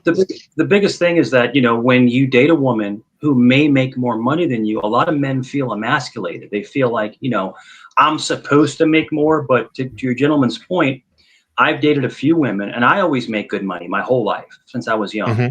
But there are some women, like I dated a corporate lawyer. I dated a physician's assistant. A physician's assistant. They make bank. Oh, You yeah. know, but Shout out to it shit. was never rubbed in my face. It never made me feel emasculated. But I think some women that are more successful than men rub it in their face. So if someone is more successful, then it should be equal together. If you're together, you're together. No matter what you make or what you do, you're Mhm. living together. You know. But I think Yeah. people use money to almost flex on people, like they're not as good as them. Right. And a lot Right. of times people will make less money than other people, but be 10 times a better person than the other one. Do you Oh, yeah. agree? Oh yeah. And another thing is, bro, $1 Yeah. million Good don't mean point. you gonna live a million years. You know what I'm saying? Mhm. $1 million don't mean you could live a million years. And the thing is, a lot of that, like what you were saying, is that it's all the law. Like a lot of us think this is new, dude. There's been since, you know, the 1800s or early 1900s where a duchess married a dude who was just a horse wagon rider. It's just the government's law that has been put on where the men could just be tossed aside, false accusations and so on. That's what set it up. A lot of the stuff we're talking about isn't new. You know, the narrative that, oh man, there's never been a situation where a woman made more than a man. Then tell me about the Duchess who married a guy who was just a boxer, who just married a guy who was a security, or her horse and carriage rider. This isn't new. It's just that the way the government is set up to where the men have no value. This lie. Like I used to tell, I would chop it up with the homie, you know, NPC, and I told him, this is the most problematic thing where you got single mom, is that a single mom, her children have never slept in a safe home. Somebody knocks and breaks that door, their first thought is, yo man, I hope mom's okay. If dad was there, it's gonna be, Yeah, it is oh kind of man, scary as a child. yeah, it's gonna be whoever knocks in that door, dad's got it. So a single mom household, the children sleep in fear, man. Yo, yeah, because I remember in '85, my mom was rest in peace, mom. She was pregnant with my little brother, and we were living in San Jose, California, in this cottage behind my aunt's house, and they had this old like oak tree, and it looked like one of those trees from the Snow White evil forest. and I remember at nighttime, the silhouette from the front window would have this tree, and this was, I was like only 8 years old. My mom was not 8 months pregnant. We didn't have a father in the house, and this is when the Night Stalker was going around California, Mission Ramirez, and I was afraid, bro. Like to this day, I remember. I'm okay now, but I'm saying, like, I was like literally shitting bricks. You know, because I didn't have a dad, or I didn't have a weapon. I didn't know how to fire a weapon back then. But all that, man.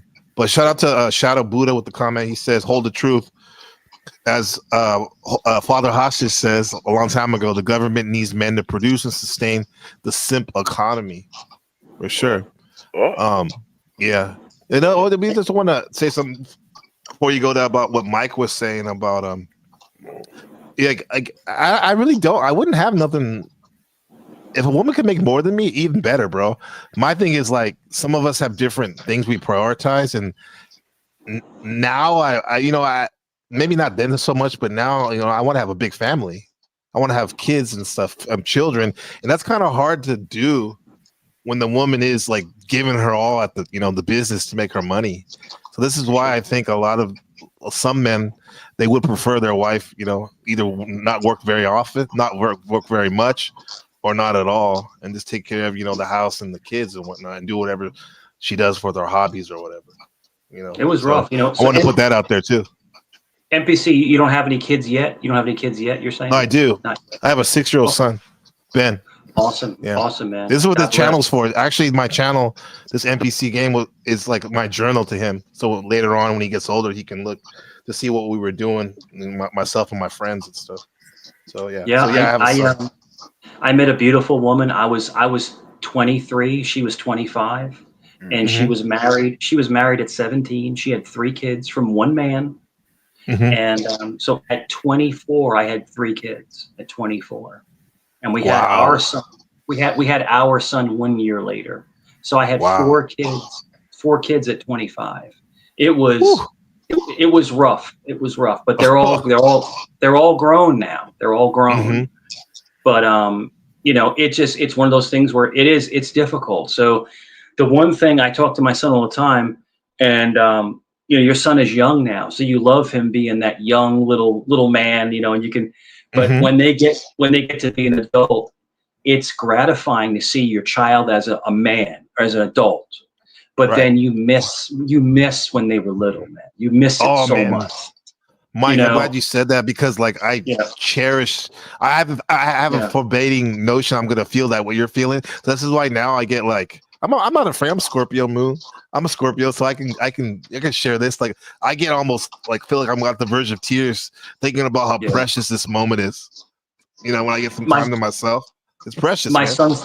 My son's 24 years old, and he's like, and he walks up, he goes, "Hey Dad, I love you." And he's like a big ass dude. it's like, and I'm a big guy. I'm not a little, I'm like, whoa, but it's just like, but I have pictures of him as a baby, me holding him in my arms, and it's just like, and this kid is bigger than me now, and it's just, all I'm trying to say is that cherish those times of innocence.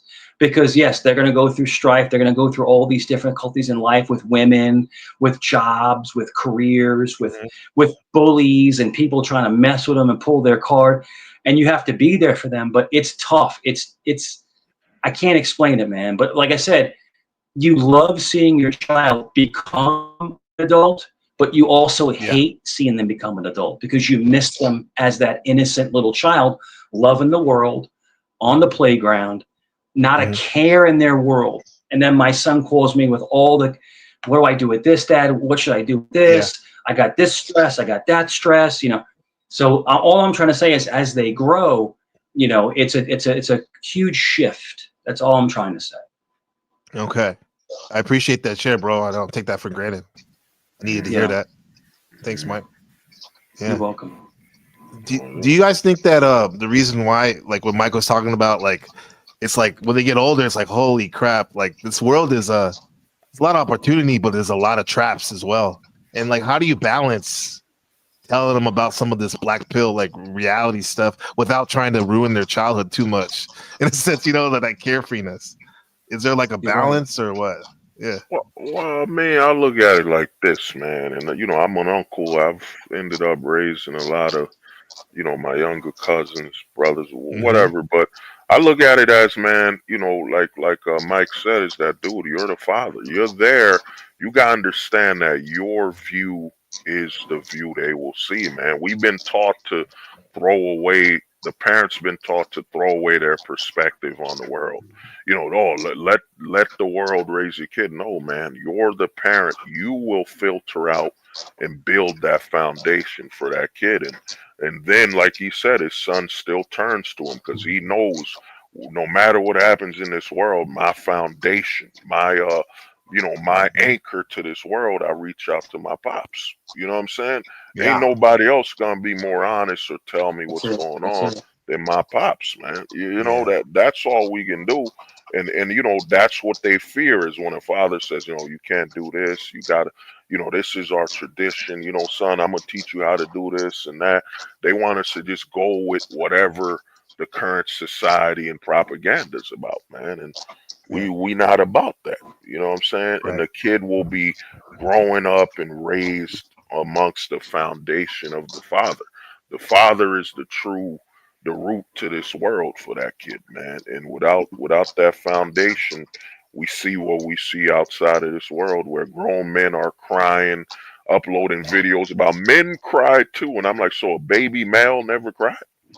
You know what I mean? The stupidity we see outside, man. I mean, I want to do a video about it, but like I said, I'm not.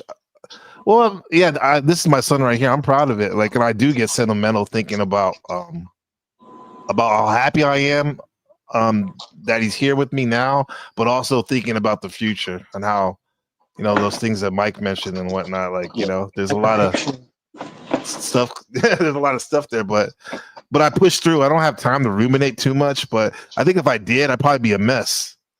But you got to keep pushing through, I guess. You know. You want to see a picture of me and my son when he was a baby? Let's see it. Yeah. Let me see it.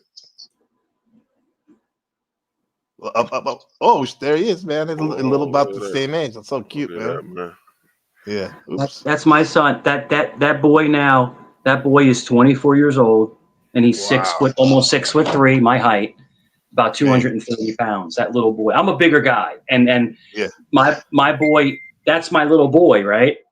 Mm-hmm. Now he's bigger than me. So I'm just saying that's a picture. This picture is from 2000. That's 25 years ago. 25 years ago, yeah. Oh, 24 years ago. 24 years ago. But, you know, just showing you that they're little, right? They're little like that. And your boy is small, but my son now he's up here. So, sorry, I didn't to flash some old pictures on you, but I just No, it's good. I need to see that, man. That's a uncommon commonality. I want that. Like, this is what Rude Mudcrab was saying earlier. He's like, because we were talking red pill, black pill. He's like, and he was like, although the red pill black, they don't talk about being a father and, you know, being a good husband, a partner. And I was like, no, for me, I got into the red pill years ago, the married red pill. That's all we talked about. Not making videos, but we talked about our days and, you know, our struggles and our how we want to do better and whatnot. And because in the end, for, you know, that's our paths, you know, being a father and a man, you know. But it's not easy, you know. It's not easy being a father, because you're gonna go through your personal strifes, ups and downs, whether it's relationships or just the world or work stuff. And it's hard being a father sometimes, because sometimes your real life stuff affects the way that you communicate with your family. So try your hardest to separate, you know, whatever's going on in your personal life, separate it from the family, because it's so easy to drag that stress into family life. It's like a lot of people that are military or law enforcement or have a very stressful job, they bring their job home with them, and that affects the family and it affects the kids, because your son is going to absorb like a sponge every emotion you have, everything you feel, everything you say. Your son's going to emulate everything that you do, and that's the truth.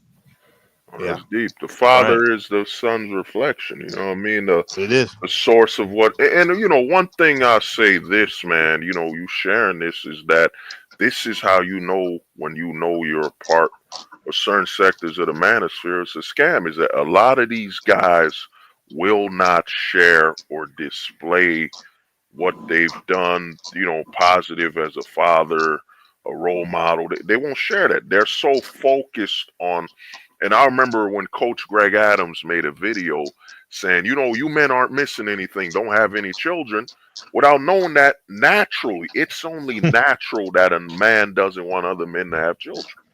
You can't be sending that out to the world telling other men don't have children or, you know, avoid it. You're like, that's natural. You know what's funny though? There's different types of fathers. I'll give you an example. Like me, I'm a very loving father. Like I tell my kids every day, I love you. I hug them, you know, whatever you need, right? But there's another kind of father. I'll give you an example, like Deion Sanders, or he's a great father, but he's more authoritarian. He's more like, you know, get up, go, go, go. You're like, so we love our kids the same, but my point is there's different kinds of fathering. So it depends on the father, their fathering style. But at the end of the day, as long as they love their kids and take care of them, that's a win. But there are different types of parenting. Is what I'm trying to say. Oh, Yeah. 100%, man. What was the homie Hank? You about to say something? Yeah. Hanky. Yes, I'm here. So yeah, I could tell you told that the part of the mail was a scam, like the red pill part is a scam because they tell you what to do instead of show you what they've done, so you can't trust them. Oh, that was deep. Yeah, Hank. You gotta How was repeat that. your pops? I never heard you talk about your father. Oh, It's not. I'm sorry. He sucked. He tried to take me to the trunks. He beat me. Wow. Made me pretty wrong at a young age. At least I got over it before I became an adult, so I never got in big trouble. But he sucked. Okay. And my mom was You worse think- than he was. So Wow. Do you think someday you want to have? I'll ask you this: who did you get your lessons of being a man? Did you have to take from media or other people outside your family, or a combination of all that?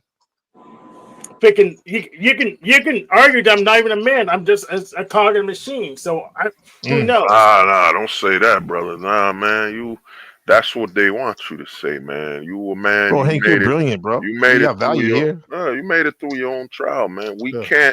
We can't all like the homie Mike was saying. We can't all try to have this one picture. Like they're trying to tell every man a certain style to raise their kids or define us, man. We come from different walks of life, and it doesn't change you a man. Now, I told guys this, there'll be cracks. Yeah, some of us are broken glass. We put ourselves back together. There's still cracks in that glass, but we still men, man. The society we're living in now tells you to hold on to these flaws. Like, I know guys that are still crying about, something that happened 15, 20 years ago. We're in a society that doesn't want you to move forward. You know what I'm saying? It happened, man. It is what it is. But I'm here today, and my past is my past. But I can't say that's my future, bro. Man, I'm here. The scars, the issues that happen, parents, whatever. But I'm here. I've redefined myself, and I've moved on from it. They don't want you to move on from the trauma. We're in a society that tells you, oh man, whatever happened to you as a child is still affecting you today as a grown up. How? I'm a grown man. How is this affecting me today, man? I don't wake up with fears of what happened in my childhood. And if it did come at me, I'm a grown man now. You know what I mean? It ain't gonna happen. They want you to hold on to this trauma and define your future based on past trauma versus I used to tell guys the scariest thing to a man is emotion. Why? Because emotion, there's no physical evidence of how to fix it. You know what I'm saying? There's no physical evidence. So why do we have such a society that's pushing emotion? They don't want you to have a wound you can heal, man. You know what I'm saying? Sure. Go on. You're right. And Hank, just kind of add credence to what you're saying. Like, and I don't mind. Like, people say on YouTube, don't share too much about your personal life. People say that, but I'm always an open book. I was abused as a child, physically, never the other way. Just like being hit and stuff and spanked and beat, by a family member. But I'm proud to say I've never spanked my kids one time. Never one time. I never used that past trauma against my life. So, in other words, Hank, the whole point of me saying this is that you went through a really bad ordeal. Dude, you can still be a great father. You can still have a kid and love him to death, him or her, whatever.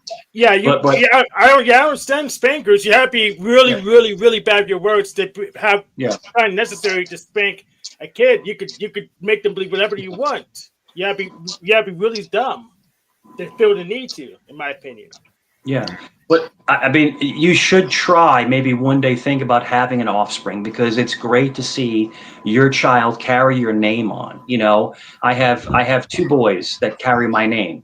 So it's something that helps kind of carry your legacy on. You know, to have. Yeah, I would do it, but I can't just randomly go in the right way and pick a word my seat that says spring and pick them up like you Juro Henma. It's not. I understand. It's not legal. It's Right. not legal. I'm not strong enough to overpower my own government in that fashion. So, But you, like what Zephyr says, you're a man, Hank, and mend it with gold, and just use those advice from Mike and the boys. Plant seeds with it, bro. Whenever you're ready, man. Yeah, I think whenever you're ready. Hank's a trip, bro. Like Hank, you are a very interesting person, and when you find your, you know, I don't even know what to say. You're good, Hank. I'm glad I know you. I learned from you, and I wish the best. To me, the world's For open, you, bro. man. The world's open. You gotta understand, man. We're in the age, like I always tell guys, man. Check your cupboard in your house. You'll see spices from all over the world, man. We're free, man. You know what I'm saying? The whole narrative they keep putting online is we men are trapped in this. No, man.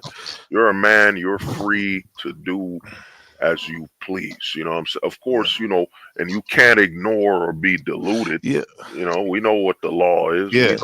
We know where we are, and you move according. It's kind of like, you know, you won't cross the street during a red light, right? While cars are all moving towards you. So you look at the law of the world we live in, and you move accordingly, man. It might not be here for you. It might be somewhere else.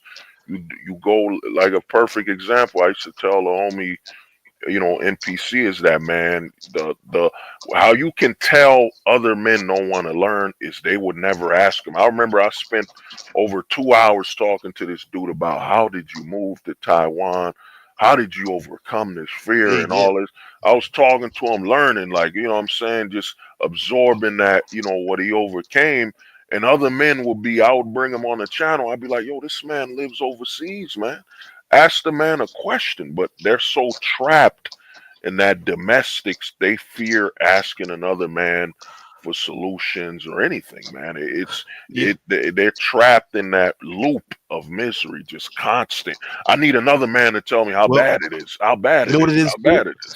It's because one thing, and it goes into the, like, next week or next Sunday for you guys, or Saturday for you guys.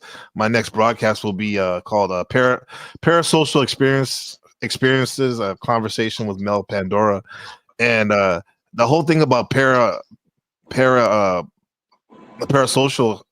you know, that relationship that YouTubers have with their, you know, with their viewers. It's like usually a one-sided relationship, where the people on that are watching have this connection with the YouTuber, yet it's not reciprocated because, you know, the YouTuber doesn't get back at you.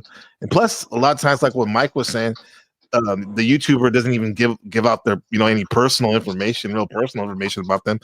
And with that said, I'm saying is, like, a lot of people are, especially young men, are getting advice about male-female social dynamics, sexual dynamics from people like, you know, Andrew T, you know, and other people like that, where in fact, when you get someone like you said, Holt, that's had experience, that's been married for 12 plus years, has a son, played the field back in the day too, used to slay, had my ups and downs too with that. However, they don't want to ask a question because they're so used to that parasocial relationship, one-sided relationship, when in fact you got somebody here, bro. You know, like, but I'm gonna make a quick comment on Mel Pandora. I got banned from Mel's Discord after she shut down the show. No reason, no warning. I suspect to know who it is, but that's very kind of rude. It's very rude to do. But I have a very long memory. Yeah, I think one of the biggest, sorry to cut you off, one of the biggest things that we're all up here to learn from each other, right? We're supposed to pick up knowledge from each other. We're all brothers and sisters up here. If they were women, they'd be brothers and sisters. But people are terrified to open up and speak the truth, speak their experiences, because if they do that, someone else may open up and say, man, I went through the same thing, or I did this and I changed my life this way. But I think people come on these platforms and, like I said, they're blasé and vanilla. They come up to talk, but they don't really talk. They're not even talking about their lives. Like, what are we here for? We're here to educate each other and love each other as human beings, nothing weird, as human beings, and learn from each other. That's what we're here for. But like I said, once again, not to circle back, but people come up and they don't say nothing. They're just up here to be a-holes. That's it. Brothers That's deep. it. That's it. I mean, Right. it's just people, man. The internet has taught, like you were saying, the internet has taught people, like, to open up with me. Someone's gonna clip it, and we know the limits. Like, we know what we can and can't say, and we know what we can give pieces of ourselves. You know what I'm saying? You don't ever go, you won't go whole 100%, but there is just some people have been taught to pursue this false level of perfection, man. I used to tell brothers all the time, yo, correct me if I'm wrong, man. You know what I'm saying? I'm open to that, but the average person, most people online are, and you could see it on their Instagrams and social media, everything they do, because they look at this as content, like this is their movie. You know what I'm saying? In fact, give me a minute, like they'll hold their phones and just film themselves like they're in a movie and I'm perfect. Look at this, people, my hair, and you know what I mean? They're all made up, they're all fake, man. It's a existence in fiction. You know what Yeah, I I mean? know people like that, and I think those same people try to clip me, and they pretty much their clips fail on the context. I'll give the people the rest of the context, and they look like fools. It's hilarious. Yeah.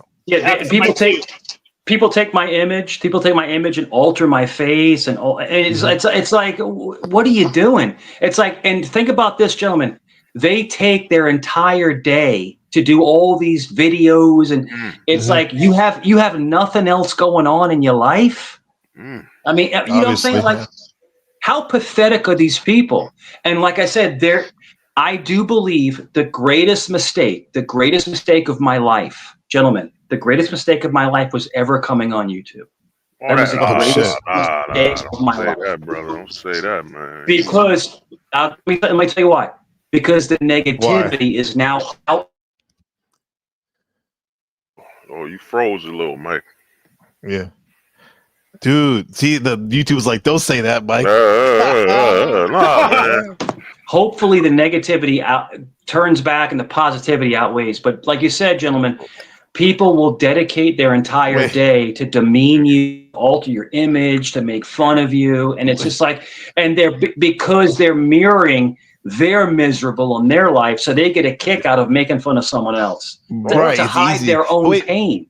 Well, not only Mike, that, bro, it's that there's okay, not to interrupt you, you're living and you represent the fear. The fear of what they can't overcome is actually being themselves, man. You represent, like, I've been online, I've been on panels, man. I've seen things where people, I ain't gonna say, but some things happened, and it was like a war in the manosphere. But the thing is, man, people are terrified to exist without think about all the filters and sound, filters online. Some people are terrified to exist as who they truly are. You know what I'm saying? And that's why they come online, man. Right, let me just say this too.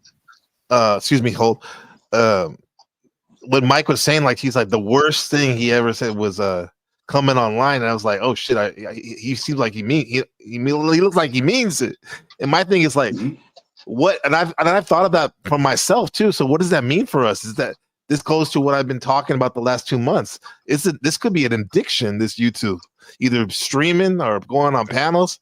It's a real, I think I'll speak for myself now. It's a real addiction. If something that's horrible, that we know it's the worst thing in our life, yet we still come here. It's like a heroin addict, like, fuck, I wish I would never do it. As they're shooting up still. So there's something to be said about this YouTube thing. We're in uncharted territory, man. Well, another thing, not to interrupt you, is that, Mike, man, it's never happened in the history. Like, I was there in the 90s. You never saw panels of men just talking amongst each other. And we represent, I'll be on many YouTubes where I'm like, the fear is that, look what we represent, black, white, different parts of the country, different ages. We represent the true image of this country, different countries. We represent that, and people fear that. They fear that you're exposing their thought of the country and the world as fiction.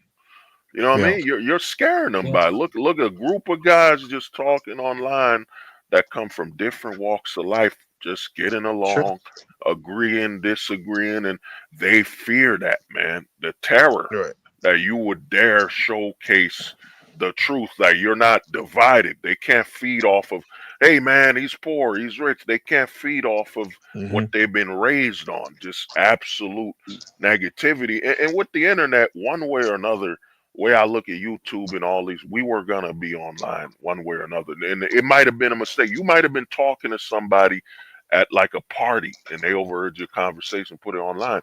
We can't be terrified of just going online talking. You know, I mean, I ain't gonna say nothing that will, endanger people, but the thing with that danger is it comes when people hate you, man. They will go to your Facebook, which is public. I remember somebody tried to show some scare tactics. I got a photo of this person from your family in a Thanksgiving. I'm like, bro, it's publicly on Facebook. How am I offended or scared that you're sharing something publicly? I just didn't post it on YouTube, but it's literally public on Yeah. Facebook. Me eating at Thanksgiving. This is the Bro, worst thing you could show. they Bro, go into my they went into my Facebook and took pictures of my kids and made avatars of my children. That's how Low. disgusting these people. That's how disgusting these people are. oh, You yeah. know. So then what I do is I'll say, okay, I attack back. And Hank knows I'm a very, very effective troll. I can Oh, rip absolutely. people apart.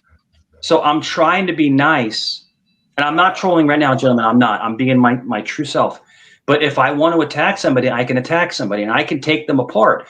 But all I say is like, leave family and kids out of it. If someone has a problem with one person, direct it towards that one Yeah. person. Don't call their work. Don't call their family members. Don't try to contact their children. Like, what is that about?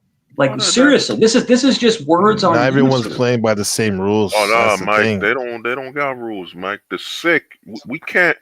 I used to tell people this, bro. You Yeah, can't reason with the unreasonable. You know what I'm saying? That's what they are. that's They're unreasonable, and they cross that line from from humane to inhumane. Once somebody crossed that line of being inhumane, there's yeah, stuff I can't even say. I remember once somebody shared a photo of, like, it was my grandma or something with the Call of What? Duty, like with a Call of Duty. I can just say that to a head or something. I'm yeah. looking at it, I'm like, they don't care. My thing is, you don't waste your energy on them, man. You got other people. I remember These when they're sick yeah, people, and then they try to follow you. I guess they have the something called troll trackers where they follow you around if you go anywhere, and they're in the flood in the chat with all this disgusting comments, oh yeah, and it's just. But like I said, I thought about leaving a few times, just kind of stepping away, and I've stepped away for like a couple weeks in the oh, past nothing wrong before, with and it feels good to step away for a little bit. And when so the people, check this, gentlemen, check this out. Please tell me if you agree. that. If you're a very popular target for people and you step away, they are literally, where's he at? Is he coming back? Well, What's going on? Yeah. Like they go this is crazy. If you don't this see it this is yourself, this is if when you it look comes at to the the Jack Talcott, even though they're his trolls, he's a track. They made a certain firing squad once he took a break to go to a conference for a weekend. So, well, yeah, no, look at this. Look at this. Like Jack Telcott he didn't stream maybe for 5 days, and he randomly came on my stream. I got like 100 people on the street just because they're wondering Yeah. what he's doing. Like I'm in Bel I'll pop Pandora, in. who's been away for Yeah. months from YouTube, and I bet you there's going to be a lot of people coming here just to think that, oh, what is she gonna say? What is she gonna? It's like, bro, people move on, but other people don't. That's the thing. That's the difference. Well, with You what know? Mike was saying, I'll say this, bro. I've been there where I told somebody, bro, and this was during Conan 19. I don't say the real name because it ain't safe. But people, once you ignore somebody, once you tell somebody, yo, man, you no longer exist. I've seen it destroy people where they were talking about it. I'm like, bro, you don't exist. And they snapped. It was like, bro, Yeah. they kept talking. And once you tell them you don't exist, I'm leaving you alone. You live your own life. I live mine. And they snapped. I've seen it. I've had 2-3 hour stream where somebody was screaming my name. When I ain't saying no, I didn't do nothing, bro. I didn't do nothing. Hank knows about what I'm talking about. There's 2 channels that I used to be cool with. I used to be cool with them, and they were small channels. And me being there every single day, and I'm not saying that I'm the God's gift to YouTube, but it would double their numbers, double every single day. And they started getting a little ridiculous. And we were cool. We were totally cool. These 2 channels were totally cool. And I said, look, I'm a step away. Good luck to you. I mean, nothing. Good luck to you. I'm a step away. Yep. Every single stream is about me, talking about me. Oh, he's too scared to come back. He's too much of a P word to come back. Yeah. He ain't crap. Talking about my kids because they know I'm talking about my kids. Bro, they take videos of me back from Vegas Valley days from 3 years ago, and they narrate 2- and 3-year-old videos. They have nothing. If you want to come up and talk about it, come on up here, coward. No. Like you said, my man, I'm not going there. I'm not going to give them any inch of my time. But these same people, we were cool. We were tight. We were friends. It's like a girlfriend that you let go, or a jealous ex. You know what I'm trying to say? Yeah. Look, listen, girl, I'm moving on. I'm going to move on with my life. Good luck to you. Nah, F that. I'm going to get that. And then they go on this tangent. These people are like rabid dogs. They go crazy. When you walk away from them, they feel like guilted lovers. You know what I'm trying to say? Well, Mike, my thing, I've seen it where once people are so addicted to attention, man, that once you leave them and say, and remember, they don't know how to exist in that where you can tell you can cut people off and just move on. Like I told somebody, I just wished them well. And this is during the pandemic, lives on the line. I literally told the person, I hope you well. I just, man, I'm removing myself and I'm just going to live my life. And I've done that to multiple people and they self-destruct. I tell people this, and I chopped it up with some friends. I tell them some of us are gifts. If you're a gift, you know what I'm saying? I'm not bragging. If you're a gift, like you're an honest, you're good to talk to, you're a gift and you don't lose nothing. How can a gift lose something when it removes itself? I was the gift, man. Once I took myself off the table, now you see what happens. Now you see those people had nothing. All they had was the gift. And once the gift is gone, now they self-destruct. You know what I'm saying? Yeah. I'll say this. That is probably the most beautiful statement I've heard. Sorry to cut you off, my friend. That is beautiful. Go ahead. I'm sorry. Go ahead. Yeah. I'm allowed to say this because actually I have an appointment at the immigration office. I get my permanent residency, so I got to do that.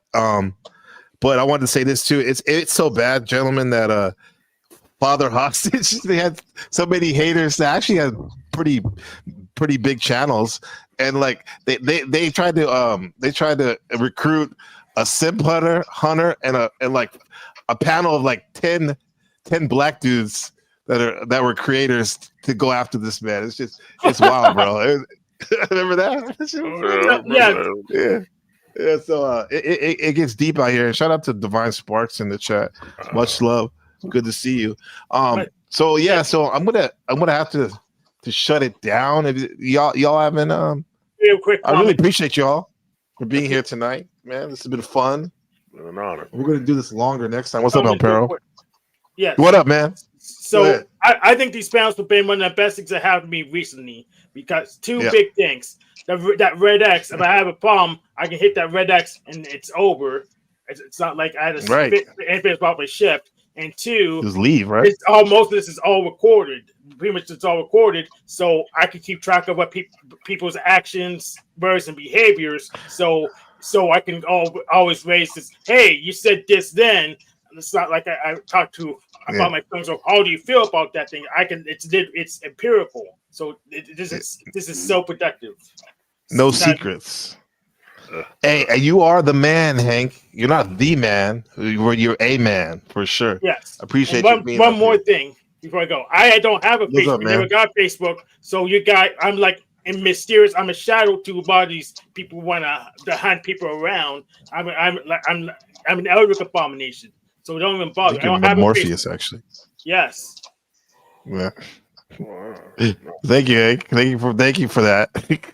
Mr. Mike, I appreciate you coming through again. You were right. You did come through. So what you got going, man? Nothing, man. Listen, what an amazing conversation, and I appreciate the candor and just having a good conversation. And it's good to see other people, like Father down there said, you know, he went through the same stuff I went through or going through. So, you know, people do try to bastardize you and try to drag you through the mud. But the difference, I'm not sure if you've ever trolled people, but I'm an effective troll, so I troll back. I don't know. I don't know you. But no. I mean, I'm gonna tell you can this, sing bro. too. I'm gonna He tell can you sing. He this, has bro. albums of trolling people, literally singing. Bro, Me touching. I'm gonna tell you, bro. I was a class clown, man. The amount of times I went to school where dudes would joke at you and fight you. So there's been times where I had to type a few things, and these guys are used to. He's from Jersey. Yeah, they're just like, you're this, you're that. And once you tell them, yo, man, the last thing your mom tastes, the reason you don't know your father is your mom can only describe how you taste. How you taste. So, you know what I mean? so you killed him. You're from Jersey. I grew up in Queens, New York, right? Oh, brother. Oh, you know what it is. I grew up in Rockaway, but I went to college in Jersey. I went to Rutgers. Oh, Rutgers. The Knights, right? Yes, sir. Yes, sir. There you go. You know what it is. Yeah, but no, it's great. It's great to talk to you guys. But yeah, like I said, I'm trying not. It's like when you're reactionary. You know, I'm Italian from New York, so you react back. But you should try to chill. But you're right. So I appreciate what you told me tonight. It's good to see other people go through the same kind of nonsense that I go through sometimes. So, an NPC, it's always good that you have the moderation to just have an open conversation with anybody who wants to come up. Yeah, because Mike, when you first came to us, you blessed us, came here a couple weeks ago or a week ago, and I could totally, you've been through battles, all of us have, but you've been through battles, and you were like, you had to get it out, and I'm like, okay, bro, but you could put your armor down here, and that's what you're doing. I appreciate you. I've seen you grow in the last fucking couple of weeks, a week even, bro. Hopefully, I am too, but I appreciate you, bro. And come over. Back. If you ever get a chance, man, pop over to Chaotic Truths. That's a really good platform for you to grow your channel. Oh, yeah, I've been going over there sometimes. Yeah. Yeah. Oh yeah. I go over there. I go over and I roast the piss out of people. It's funny as hell. But yeah, you ever get a gimpy? No, I love Gimpy. I got on Jay Prince. I got on Jay Prince today. Jay Prince, yeah. Jay Prince. I think he looks like Bobby Brown. Yeah, and the other day I told him cash app him some chapstick, but I was just ripping on him. Damn. But I am so on the snaps and the quiffs. I'm a master. And then the day before, I got Zach, the Gematria guy. I was ripping him to pieces. Zach Hebert. Okay. Oh yeah, and I was ripping him apart. He's calling me a mercenary and a baby killer. He's like, what are you talking about? I had him cursing, calling me a Goomba and a mother effer. Damn. Like I had him so, I had him so triggered. It was hilarious. And it was the slow troll. So when you troll, you can match somebody. You ever heard of the tone scale? The tone scale is you match someone's tone, you match someone's energy. But if someone is spurging out and you go lower of them and you baby talk them, they get more mad. It hit the iceberg. Yeah. I triggered him. But gentlemen, thank you. I know you want to get some rest, young men. I have it was a pleasure talking to you. I will definitely come back and talk to you again. You have a great platform for good people, like you said, gentlemen, for diverse people to come up and just talk and just shoot the crap. Absolutely. You heard it from the our Archangel Michael right here. Talk to you later. That's it. Take care, man. Come from Gabriel, man. Yeah, that's my name. I will guide you. I will guide you through this YouTube streets. Take care. We're bros, man. I'm Gabriel. You're Michael. We're good. All right. Oh, dude, I will. Dude, if you let me off the chain, I will attack anybody who comes after Oh shit! you. So, We got all right. We got to give him a leather jacket and a bat, Father Hostage. Hey, There we go. Just don't call me the gimp. I don't want to be the gimp. All right, I don't want, you know. So. No, we already got a couple of those in the closet, in the It's portable all good. closet. Anybody listening? Happy Passover, and we have Easter coming up next week. So happy Passover and happy Easter coming up. God bless. God bless everybody. God bless, yes. All right, take care. Thanks, Michael. Yeah, Mike. See you soon. All right. Oh yeah, man. Look at Father Hostage blessing us. Brother, man. Good Hey, time, man. Good people, good times, man. You know, Yeah. we keep it simple, you know, and you know, it's like what Mike was saying, man. This is something they don't get is when a couple guys talk. That's really we're not looking for confrontation, dude. The world offline is nothing but telling you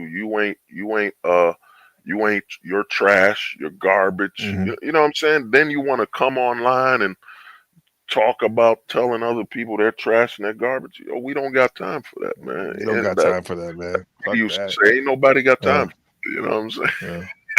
Yeah. Exactly. Especially during the Scorpio moon we're having, a full moon. We're getting to the bottom of things. We're urging, emerging. Man. Shout out to all the beautiful female women in the chat. Sherelle Snow, Divine Sparks, Zephyr, Wow, the homie El Perro. You got to meet him. He's great. Good. Shout out to Keith. And yeah, so Father Hostage, we'll call this volume 1 of the Simp Hunter and do another one. right, man. Please tell me that you'll come back to my favela.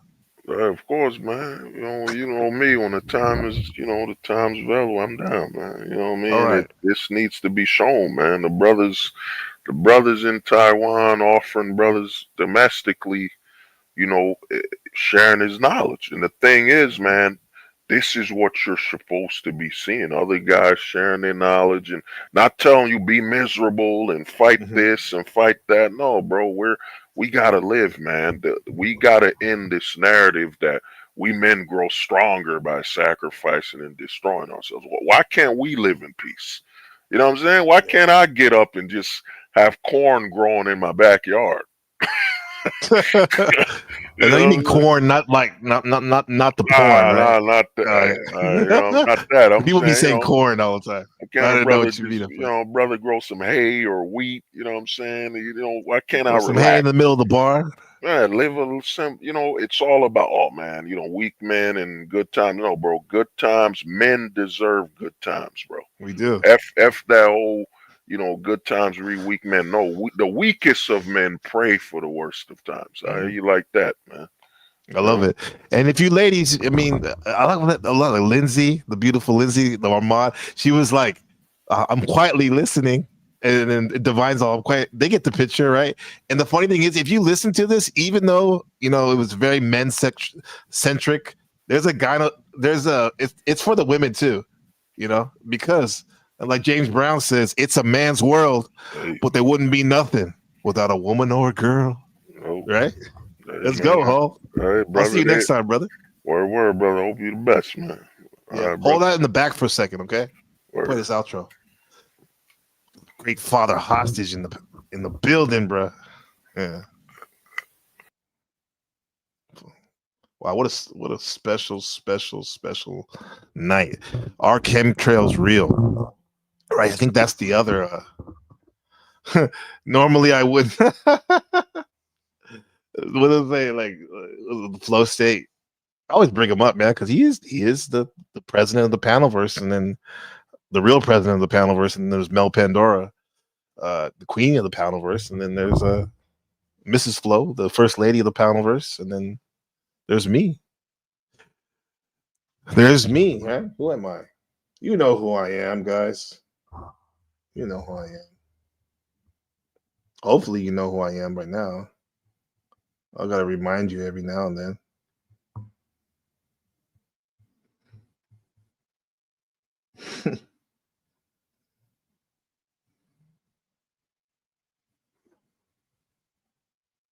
Well, did I really take it out?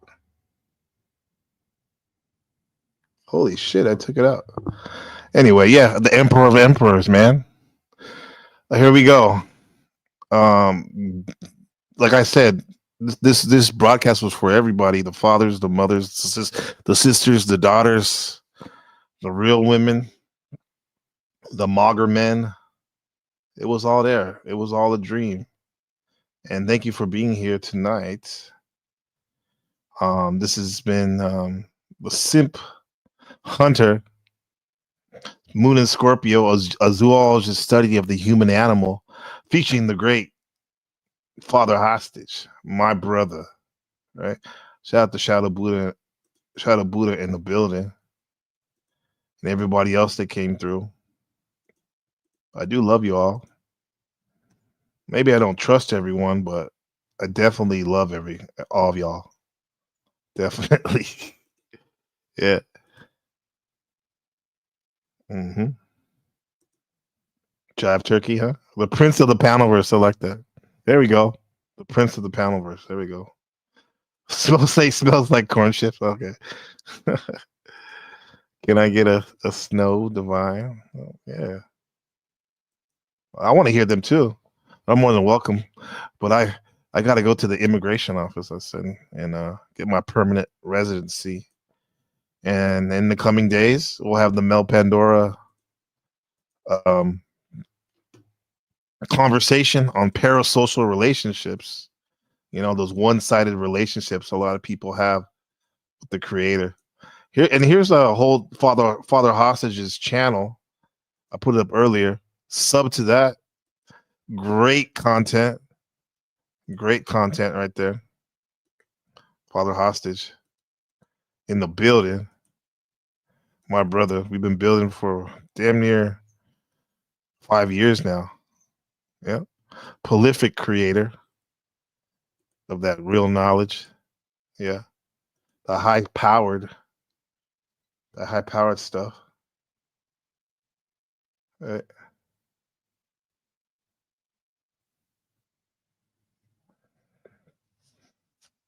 Who am I, huh? You said the Prince of the Prince of the Panelverse. I like that. But I also like this by the Great Primal Studies. Great Primal Status. Book of Gabriel, the God of Taiwan, peace and continuous success. To the Emperor of Emperors, I salute you. Book of Gabriel, the God of Taiwan, peace and continuous success. To the Emperor of Emperors, I salute you. Salute y'all. Peace. Stopping for the OG. What's up, OG? Where you been, bro? Come on, man. It's been a minute. What up to the great? This is the Emperor of the Panelverse, all of the above sector. The man with the most points on the board, most sub. The prolific, the legendary Joe Cool. Much love, Unc. I'll see you next time, bro. Yeah, man. It's a party over here, bro. It's definitely a movement. Shout out to Brother Hold. Show Enough. Father Hold. Father Hostage.